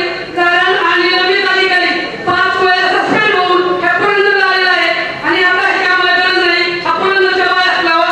आमचा साहेब राष्ट्रीय मुद्रुम अधिकारी आमच्या आपल्याला नको आहे. ह्या माणसामुळे 2 सरपंचाला जीव सुद्धा गमवावा लागलेला आहे. तर हा मुद्रुम अधिकारी 2 दिवसात पिसवण्यातून हात लावा. पिसवलेच नाही तर पुरंदरमधून हात लावा ही माझी विनंती. जर कोणी दिव्यांगाच्या बांधवाचं लाच मारण्याची सगळं असेल तर मी सकाळी त्यांना भेटले. तो 24 तास रिंगमध्ये असतो. 60 रिंगमध्ये त्याचा व्हिडिओ सुद्धा माहित नाही. ह्या दिव्यांगांना फक्त निधी मागायला हे काय कृत्य केलं मी तुमच्याही कानावर होतं. तुम्ही त्याच्यावर काय कारवाई केली मला माहित नाही. मी तुमच्या काही ग्रामसेवकांच्या माहितीमुळे 100% तुम्ही माझ्या एका बाजूला बाकीच्या ग्रामसेवकांनी 100% काम चांगलं केलंय. पण एका ग्रामसेवकामुळे जर अख्ख्या तालुक्याचं नाव खराब होणार असेल आणि नवीन अधिकारी जे काही घटना आहेत ती काही असतील त्या मानलेल्या तालुका आहेत त्यांच्या आपल्या पाठी तालुक्याच्या बाहेर हॅलो सर मी गेल्या सभेमध्ये सुद्धा प्रश्न उपस्थित केला होता की काही गावं पीएमआरडी मध्ये गेलेली आहेत. आज पीएमआरडीचा आणि ग्रामपंचायतीचा कुठलाही समन्वय दिसत नाही. त्याच्यामुळे आज लोक निर्वाहपणे बांधकामं करतायत. त्या बांधकामाला निश्चित भविष्यामध्ये जेसीबी लागणार आहे. माझी विनंती आहे की हा समन्वय कुठेतरी राखला जावा आणि लोकांची जी काही फसवणूक होणार आहे उद्या किंवा त्यांची जी काही अडचणी येणार आहे तर ही अडचण दूर व्हावी. त्याचप्रमाणे जे पीएमआरडीच्या आराखड्यात जे रस्ते अधोरेखित केले आजही त्या रस्त्यात बांधकाम चालले, त्या रस्त्यात डेव्हलपमेंट चालले. कारण शेतकऱ्यांचा आज्ञा आहे इतर रस्ता पाडला हे शेतकऱ्यांना माहिती नाही. माझी विनंती राहील की आपल्या वतीनं पीएमआरडीशी समन्वय साधावा आणि हे रस्ते अधोरेखित करावेत नंबर लावून की जेणेकरून तिथे कोणी बांधकाम करणार नाही आणि त्या संबंधिताची फसवणूक होणार नाही. त्याचप्रमाणे दुसरा प्रश्न असा आहे की खेडशिवापूर आणि सासवड गराडे हा रस्ता एवढा खराब झाला आहे गराडे ते शिवापूर की रोज मांडले साईड पट्ट्या 2-2 फुटांनी खाली गेलेले आहेत. तुम्हाला जर काय त्याच्या भरीव निधी टाकता येत असेल सध्या तर निदान साईड पट्ट्या धरून खड्डे मारावे अशी आमची मूलभूत मागणी. तर त्या संदर्भात पीएमआरडीचे पीडब्ल्यूडीचे अधिकारी असतील तर त्यांनी आम्हाला उत्तर द्यावं की बिहुरी गराडे आणि गराडे शिवापूर हे 2 रस्ते थोडेसे खड्डे आणि खूप भयानक परिस्थिती. आमदार साहेब त्या रस्त्याने जात असतील त्यांच्या लक्षात येत असेल काय परिस्थिती शिवापूर रस्त्याची. तर माझी विनंती राहील त्या 2 प्रश्नाची उत्तर आम्हाला मिळावी. शिवापूर गराडे हा जो रस्ता आहे उर्वरितची लांबी झालेली आहे. काम झालेलं आहे. उर्वरित खेड शिवापूर गराडे पुढे जो रस्ता आहे जी लांबी आता पूर्ण झालेली आहे. उर्वरित लांबी आपण बजेटमध्ये प्रस्तावित केलेली आहे. परंतु जे बाकीचे जे उर्वरित लांबीचे खड्डे आहेत ते आपण पावसाळ्यामध्ये खडी कुर्बानी करून घेत आहोत. साईड पट्ट्या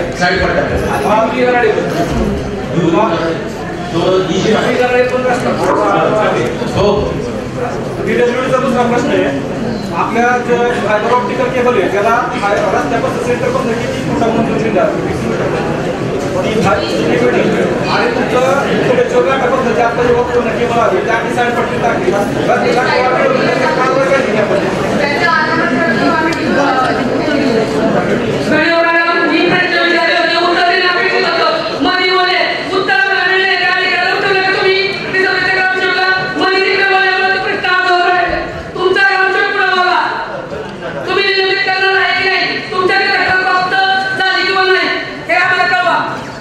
पण माझ्याशी याबाबतीत फोनवरून बोलला होता. नंतर मी आपल्याशी बोलले होते तर तुम्ही म्हटलेला की माझ्या तक्रारीचं समाधान झालेलं आहे. पिसरवे ग्रामसेवक तिथे एक्स्ट्रा चार्जमध्ये आहेत. तिथल्या ग्रामसेवकाचा पदभार जगताप म्हणून ग्रामसेवक त्यांच्याकडे दिलेला आहे. त्यामुळे पिसरवे त्या जाधव ग्रामपंचायतीच्या बाबतीत आपली जी तक्रार आहे चौकशी होईल आणि चौकशी आणखी जे निदर्शन असतील त्यानुसार पुढील कारवाई केली जाईल. नमस्ते, मी मनीषा नाजरेकर सरपंच PW खतेरा. माझी विनंती आहे की जी जुनी बारामती हायवे रोड लगत नाजरेकर काळावडा तिथं गतिरोधकासाठी आम्ही 2 वेळा पत्र दिलं होतं. आता अद्यापही काही कारवाई तिथं केली नाही आणि काही अधिकारी लोक म्हणतात आम्हाला वर्ण दबाव आहे का दबाव? नाही बोलले होते आमच्या मिस्टरांना आम्हाला वरचे फवाट्यात दबाव नाही तर मग 2 वेळा आम्ही पत्र दिलं. कसं काय गतिरोधक झाला नाही? मावळीपासून खाली किती गावोगावी गतिरोधक आहे. पुरंदरमध्येच गतिरोधक नाही.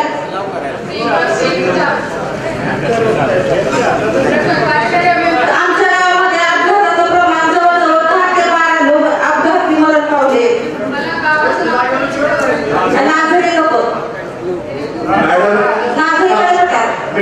तो मोरगावचा रस्ता आहे. आज आपण आपल्या आमसभेमध्ये ठराव घेऊ. हँडचा जो रस्ता आहे मोरगावचा आणि बेलसरचा हे दोन्ही पण दुसऱ्या PWD डिपार्टमेंटला आहे. तर त्या ठिकाणी जिथं जिथं गावं आहेत किंवा जिथं चौफुले आहेत किंवा जिथं गावांची दळणवळणाची जागा आहे त्या ठिकाणी गतिरोधक कंपल्सरी व्हावे. मगाशी आपण ठरवलं केलं तर त्याच्यामध्ये होईल. कारण ह्या PWD तो रस्ता नाहीये. तो रस्ता जो आहे तो दुसरीकडे जातो. तर आपण त्याच्यामध्ये सूचना करू. मगाशी आपण ठराव घेतलं सगळ्या रस्त्याच्या गतिरोधकाच्या बाबतीमध्ये. जिल्हा परिषद शिक्षण विभागाचं कोणी आहे का?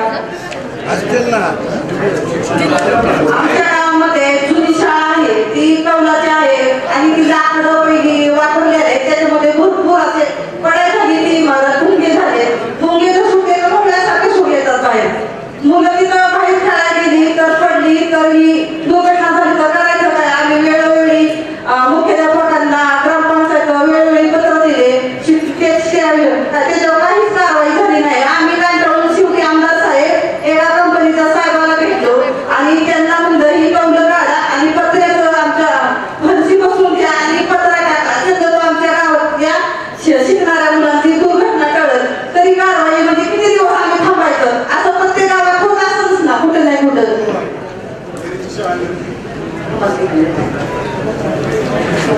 गौडी साहेब पत्र दिलं होतं.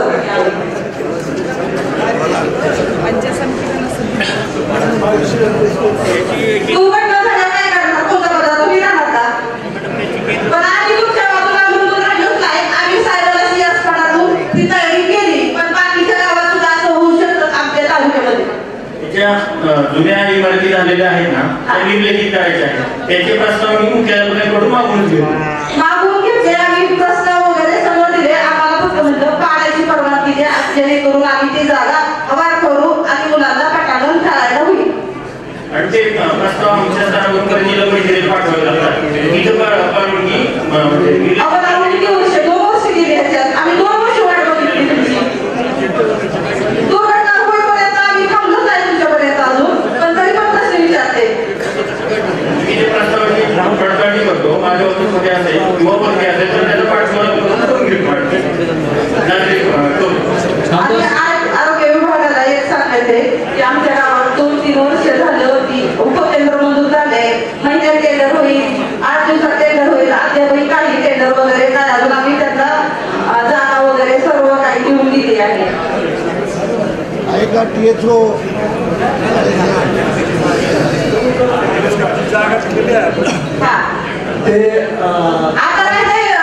राष्ट्रीय आरोग्य अभियानच्या अंतर्गत टेंडर प्रोसेसमध्ये आहे. लवकरच टेंडर कामकाज चालू आहे. तुम्ही कोणी सांगताय लवकर टेंडर होईल?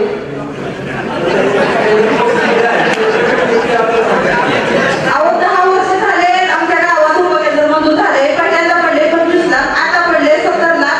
आता राहिले माझे 3 वर्ष. कुणाला वाटत नाही आपल्या गावात साहेब ऐका ना, आरोग्य विभागाशी निगडीत प्रश्न आहे की त्यांनी ज्याप्रमाणे आरोग्य केंद्राची मागणी केली तशी आमच्याकडे खळद आरोग्य केंद्र आहे पण गेले 1.5 वर्ष ते बंद आहे. तिथं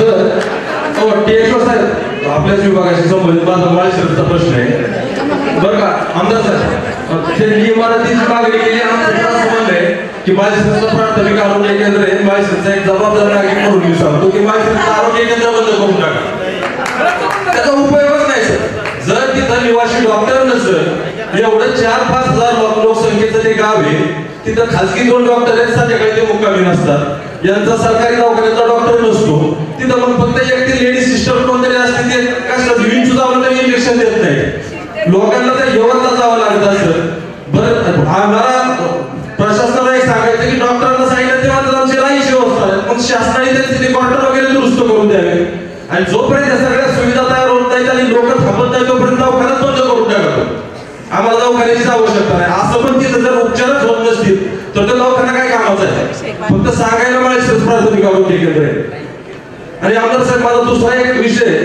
बचत गटांच्या संदर्भात विषय तालुक्यात बचत गटांचा एक फार मोठी टोळी आमदार साहेब तयार झालेली आहे ते काय करतायत महिलांचे आधार कार्ड आणि कागदपत्र गोळा करतायत त्या महिलांच्या नावावरती बचत गट तयार करतात त्या संबंधित गावातल्या 2 महिला ते हाताशी घालतात अध्यक्ष आणि सचिव करतात आणि एका बचत गटाच्या नावावरती 10-15 लाख रुपये कर्ज काढतात अशा आमच्या गावातल्या 5 बचत गटांच्या वरती जवळपास 70 ते 80 लाख रुपयांचं कर्ज काढलेले आहे त्या महिलांनाही त्याचा तपास नाही ज्यावेळेस त्याचे हप्ते भरले जात नाहीत आणि बँकेची लोक त्यांच्या घरी येत आहेत त्यावेळेस त्या महिलांना कळतं की आपली कुठेतरी फसवणूक झाली आपल्या कुठेतरी कुणीतरी कागदपत्र घेतलेली होती तर ह्या आपण सगळ्या आपल्या तालुक्यात ज्या बँका आहेत त्या बँकांचे सर्व शाखा व्यवस्थापक आणि बचत गट त्यांच्याकडे कोणते बचत गट रजिस्ट्रेशन येतं त्याची सगळ्यांची एक मीटिंग लावून त्यांच्या खात्या बचत गटात त्या महिलांची मीटिंग लावून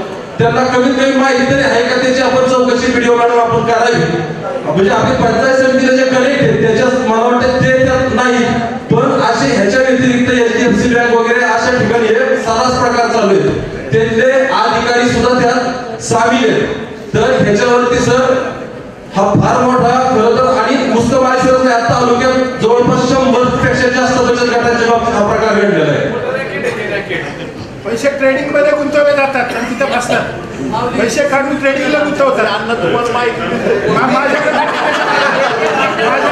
हे सॉल्व्ह करायला केसेस आल्या ती सपोर्ट घेतोय खडक सुनीचे केसेस माझ्याकडे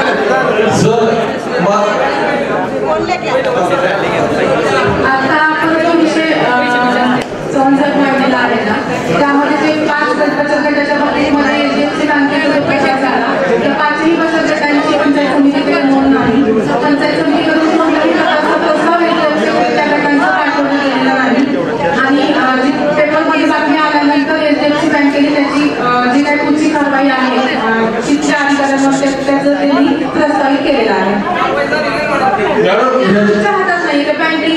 आमदार साहेब ह्याच्या व्यतिरिक्त एक माझा असा विषय की मॅडम आपल्या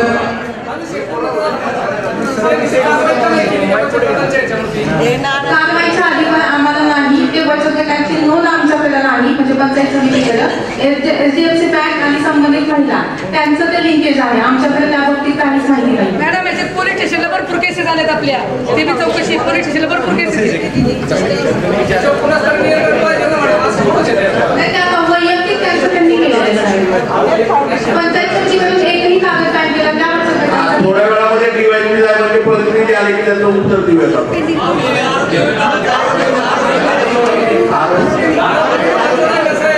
सर आमच्या आरोग्य विभागाच्या संदर्भातून उत्तर द्या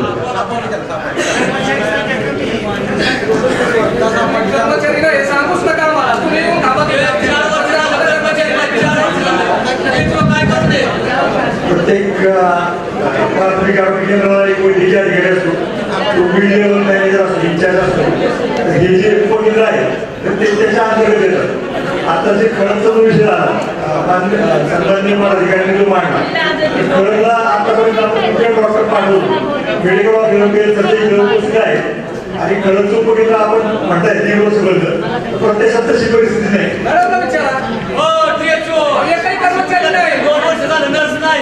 किती वेळ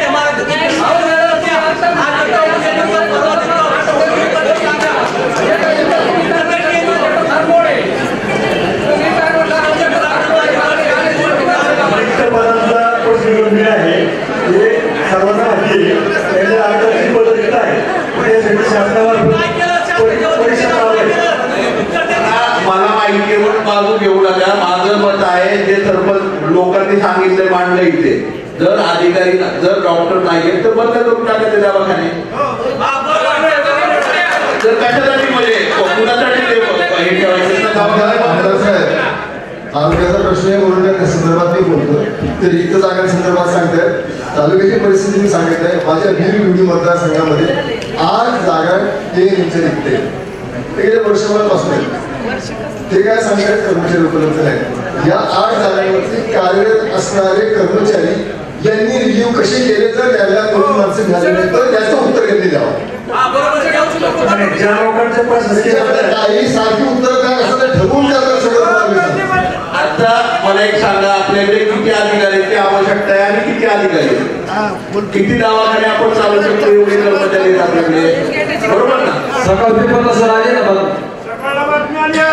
आता आपल्याकडे मोठी वेकेन्सी आपल्याकडे 41 पदे आणि 21 पदं आपल्याकडे आहेत त्याच्यामध्ये 20 पदं रिक्त झाली त्याच्यामध्ये काही पदं रिटायरमेंट मध्ये 3 पदं आता रिक्त झाली आणि ज्या प्रशासकीय बदलावर प्रशासनामार्फत ज्या प्रशासकीय बदलावर त्यांना आपल्याला रिव्ह्यू करावं लागतं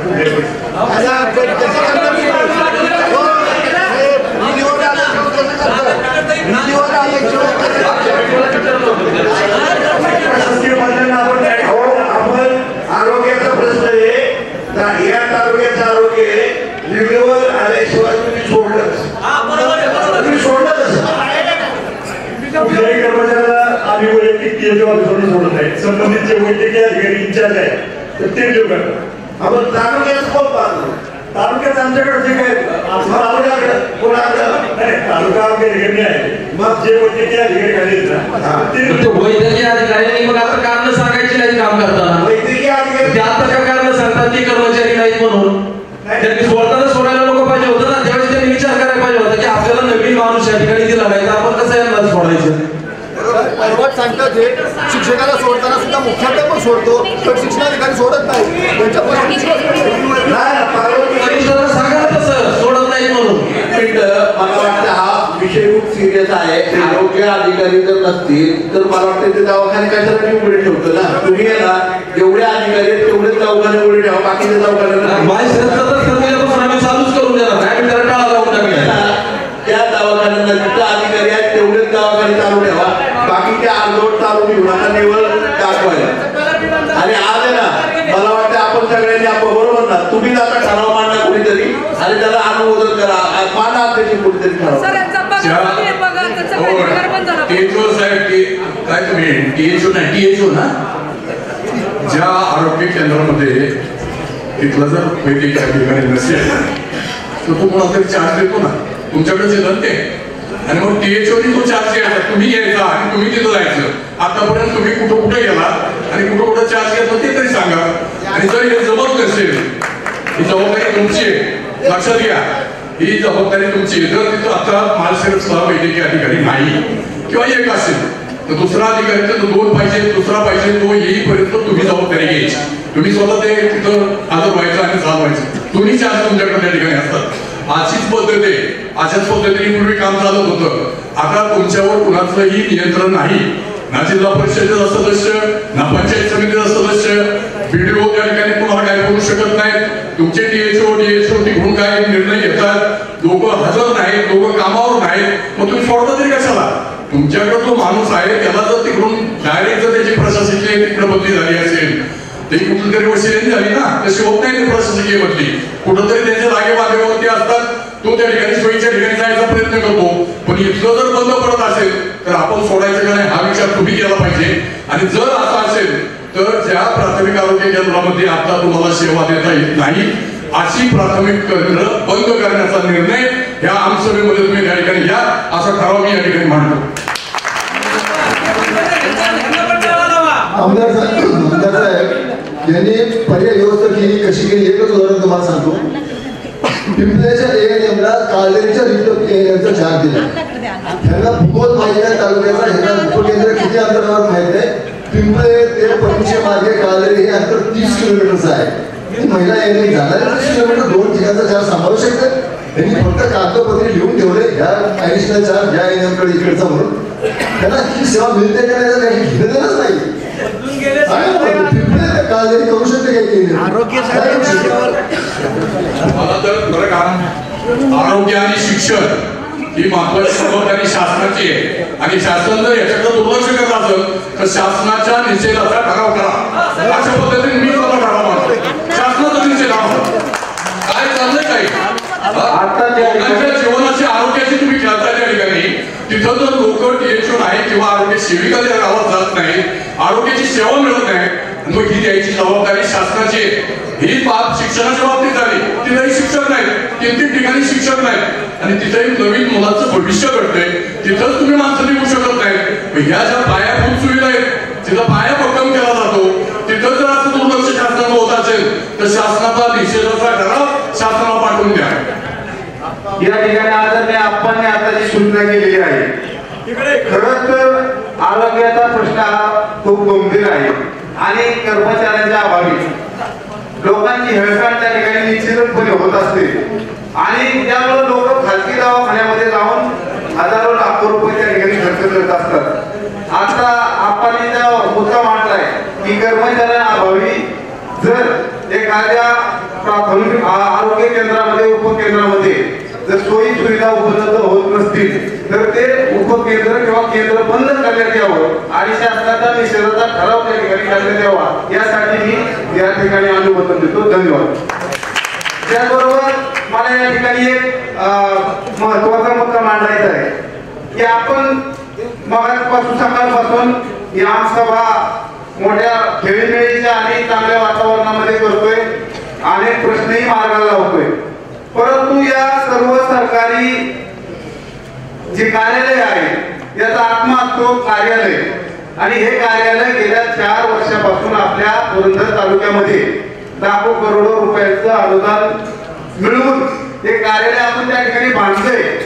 आणि ते कार्यालय लोकांच्या सोयी सुविधेसाठी त्या ठिकाणी अजूनपर्यंत चालू केलेलं नाही आमदार साहेबांनी अनेक वेळा त्या ठिकाणी प्रयत्न केले असतील त्याचबरोबर मध्ये आपल्या वोटिंग मशीनचा जो मुद्दा झाला काही नाहक अधिकाऱ्यांचा बळी त्या ठिकाणी गेला कारणाविना त्यांना मनस्ताप त्या ठिकाणी भोगावा लागला हा विषय राजकीय जरी असेल तरी मला काय वाटतं या आमसभेमध्ये ज्या जो कोणी त्या कार्यालय त्या ठिकाणी चालू करून देत नसेल त्या व्यक्तीचं त्या ठिकाणी नाव जाहीर करून त्या व्यक्तीचा निषेध या आमसभेमध्ये करण्यात यावा की लोकांना ज्या सोयी मिळल्या पाहिजे 4 वर्षापासून ते कार्यालय बंद अवस्थेत आहे आणि एक घटना घडली माझा मुलगा ॲडव्होकेट अजित तहसीलदार कचेरीमध्ये त्या ठिकाणी काम करतो थोडासा अंधार झाला आप्पा आणि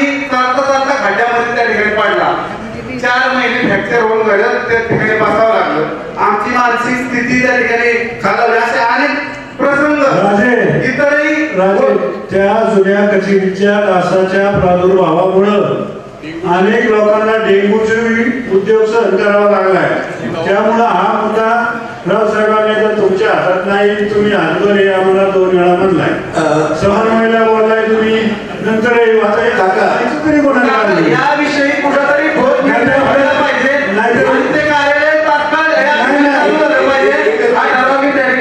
एक मिनिट आपली ही सभा माझी विनंती काका सगळ्यांना आपली ही सभा आहे ना 1 मिनिट आता मला बोलू देत ना पहिलं आपली आमसभा आहे याच्यामध्ये पुरंदर तालुक्याची सर्व जनता ही एकत्रितपणे ठराव करते आणि त्या ठरावाला अनुमोदन देते त्यामुळे आपण निषेध ठराव कुठलाही घेऊ नये आपण ठराव करावेत हे ठराव आपण शासनाला पाठवूयात आता मला आपल्या सगळ्यांना सांगायचं आपल्या समन्वयामध्ये मीटिंग झाल्यानंतर परवा DPDCच्या मीटिंगमध्ये त्या ठिकाणी पालकमंत्र्यांनी स्पष्टपणे माझ्यासमोर आणि खासदार महोदयाच्यासमोर सुप्रिया यांच्यासमोर सांगितलंय मला बोलवा मी रिपीट कापतो आणि त्या ठिकाणी तर आज आपण ना आमसभेमध्ये ठराव घेऊ पालकमंत्र्यांना निमंत्रित करून रिपीट कापू द्या पण आमची ऑफिस प्रत्येक सुरू करा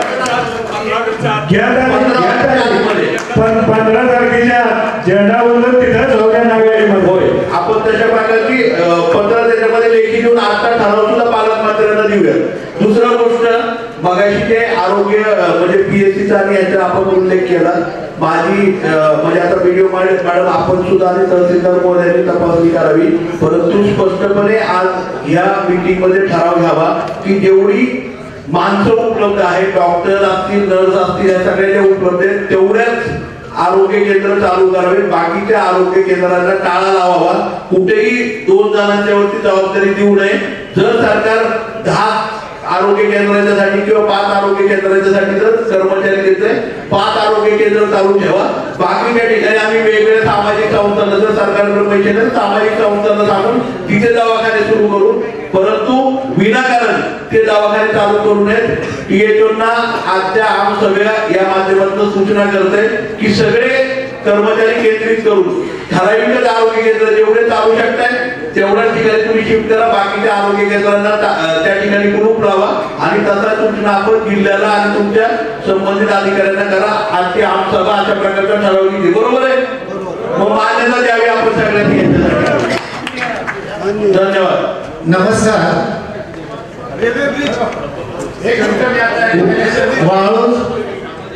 वाळूज फाट्यावर राय शिक्षण संस्थेचं मजोभूमी विद्यालय शिवरी, त्या ठिकाणी हायस्कूल आणि ज्युनियर कॉलेज आहे. आम्ही PWD खात्याकडे पत्रव्यवहार केला की 600 मुलं तिथे शिकतायत आणि रस्त्याच्या कडेला हायस्कूल आहे. खरं तर तिथे ओव्हरब्रिज व्हायला पाहिजे होता, परंतु तो ओव्हरब्रिज मंदिराच्या जवळ गेलेला आहे. तर आमची अशी विनंती आहे की तरी त्या वाळूज फाट्यावर किमान विद्यार्थ्यांच्यासाठी 2 ॲक्सिडेंट त्या ठिकाणी पूर्वी झालेले आहेत. असे ॲक्सिडेंट होऊ नयेत म्हणून त्या ठिकाणी अंडरग्राऊंड ब्रिज व्हावा अशी, खालून तरी तो व्हावा अशी विनंती आम्ही करतोय. परवाच आमच्या शाळा समितीची, सल्लागार समितीची आणि गावातल्या सरपंचांची मीटिंग विद्यालयामध्ये झाली आणि त्याच्यामध्ये क्रांती दिनाच्या दिवशी आम्ही रास्ता रोको करणार आहोत सगळ्या विभागाला करून. तेव्हा कृपया आमची विनंती आहे की हा सगळ्यात मूलभूत अधिकार आहे, लक्षात घ्या. ज्या ठिकाणी शिक्षण संस्था आहे त्या ठिकाणी ओव्हरब्रिज तरी झाला पाहिजे किंवा अंडरग्राऊंड तरी झालं पाहिजे. हे शासनाचं धोरण असताना जर तो होत नसेल तर हे विचित्र आहे असं मला वाटतंय. तेव्हा आमदार साहेब आपण याची योग्य ती दखल घ्यावी अशी विनंती. या ठिकाणी दोन्ही नॅशनल हायवेचे अधिकारी आले नाहीत, पण आजच्या मीटिंगची सूचना आपण नॅशनल हायवेच्या अधिकाऱ्यांना त्या ठरावाद्वारे देऊया. मीटिंगला सांगितलं होतं की नॅशनल हायवेचे अधिकारी जाधव साहेब सांगितलं होतं नव्हतं विचारला नॅशनल हायवेच्या अधिकाऱ्यांना बघा तुमच्याशी पत्र व्यवहार केलाय, संबंधित खात्याशी पत्र व्यवहार केलाय, स्टुडंटनी नितीन गडकरीशी पत्र व्यवहार केलाय, गडकरींचं पत्र आहे. तरी सुद्धा हा ठेकेदार कोणाचा बाप आहे, कोण आहे हा जर ऐकत नसेल तर आम्ही उद्याच्या 8 तारखेला 8 ऑगस्ट क्रांती दिन या दिवशी आम्ही सर्वजण 600 मुलं रस्त्यावर येऊन रस्ता रोको आंदोलन करणार आहोत. याची दखल शासनाने त्या ठिकाणी घ्यावी. आम्ही रितसर पत्र उघडण्यात देतो, रितसर सगळी मागणी करतो, पण आम्ही मात्र क्रांती दिनाच्या दिवशी आमचं आंदोलन त्या ठिकाणी करणार आहोत. ही माहिती आम्ही तुमच्या समोर त्या ठिकाणी मांडतो. आमसभेच्या मीटिंगसाठी आणि अगोदर समन्वयाच्या मीटिंगसाठी सुद्धा नॅशनल हायवेच्या लोकांना कळवलेलं होतं. आता व्हिडिओ मॅडमने त्या ठिकाणी पत्र व्यवहार केला होता, ते उपस्थित नाहीयेत. तरी मॅडमला मला विनंती आहे की हे अधिकारी आमसभेसाठी उपस्थित नाहीयेत. आज सगळे लोक जनतेचे आलेले असताना सुद्धा त्या संबंधित अधिकाऱ्यांना कारणे दाखवा नोटीस देऊन त्यांनी वेगळी वेळ त्या ठिकाणी आमसभेसाठी किंवा त्यांच्या विषयासाठी त्या ठिकाणी द्यावी अशा प्रकारची सूचना करावी आणि त्याच्याबाबतचा काय पाठपुरावा केला याची आम्हाला माहिती द्यावी मॅडम. आणि आजच्या मीटिंगमध्ये बरोबर नॅशनल हायवेच्या संदर्भामध्ये जे काही प्रश्न असतील त्या संदर्भामध्ये सेपरेट नॅशनल हायवेची मीटिंग त्या ठिकाणी लावावी आणि त्यांना कारणे दाखवावी नोटीस द्यावी सगळ्या अधिकाऱ्यांना जे उपस्थित नाहीये. या ठिकाणी करायची हा जो विषय आम्ही मांडला सरांनी, हा विषय तुमच्या ठरावात घ्या.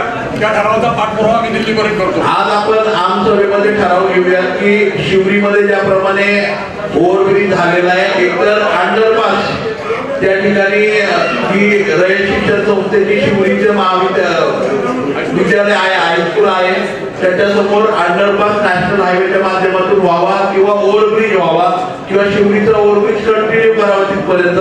परंतु कुठल्याही परिस्थितीमध्ये शाळेच्या मुलांच्यासाठी तो अंडरपास किंवा ओव्हरब्रिज त्या ठिकाणी व्हावा अशा प्रकारचा ठराव आजच्या या आपण आमसभेमध्ये सगळ्यांच्या संमतीने त्या ठिकाणी घेतोय. आणि त्या ठरावाची प्रत संबंधित शाळेला त्या ठिकाणी आम्ही पोस्ट करतो.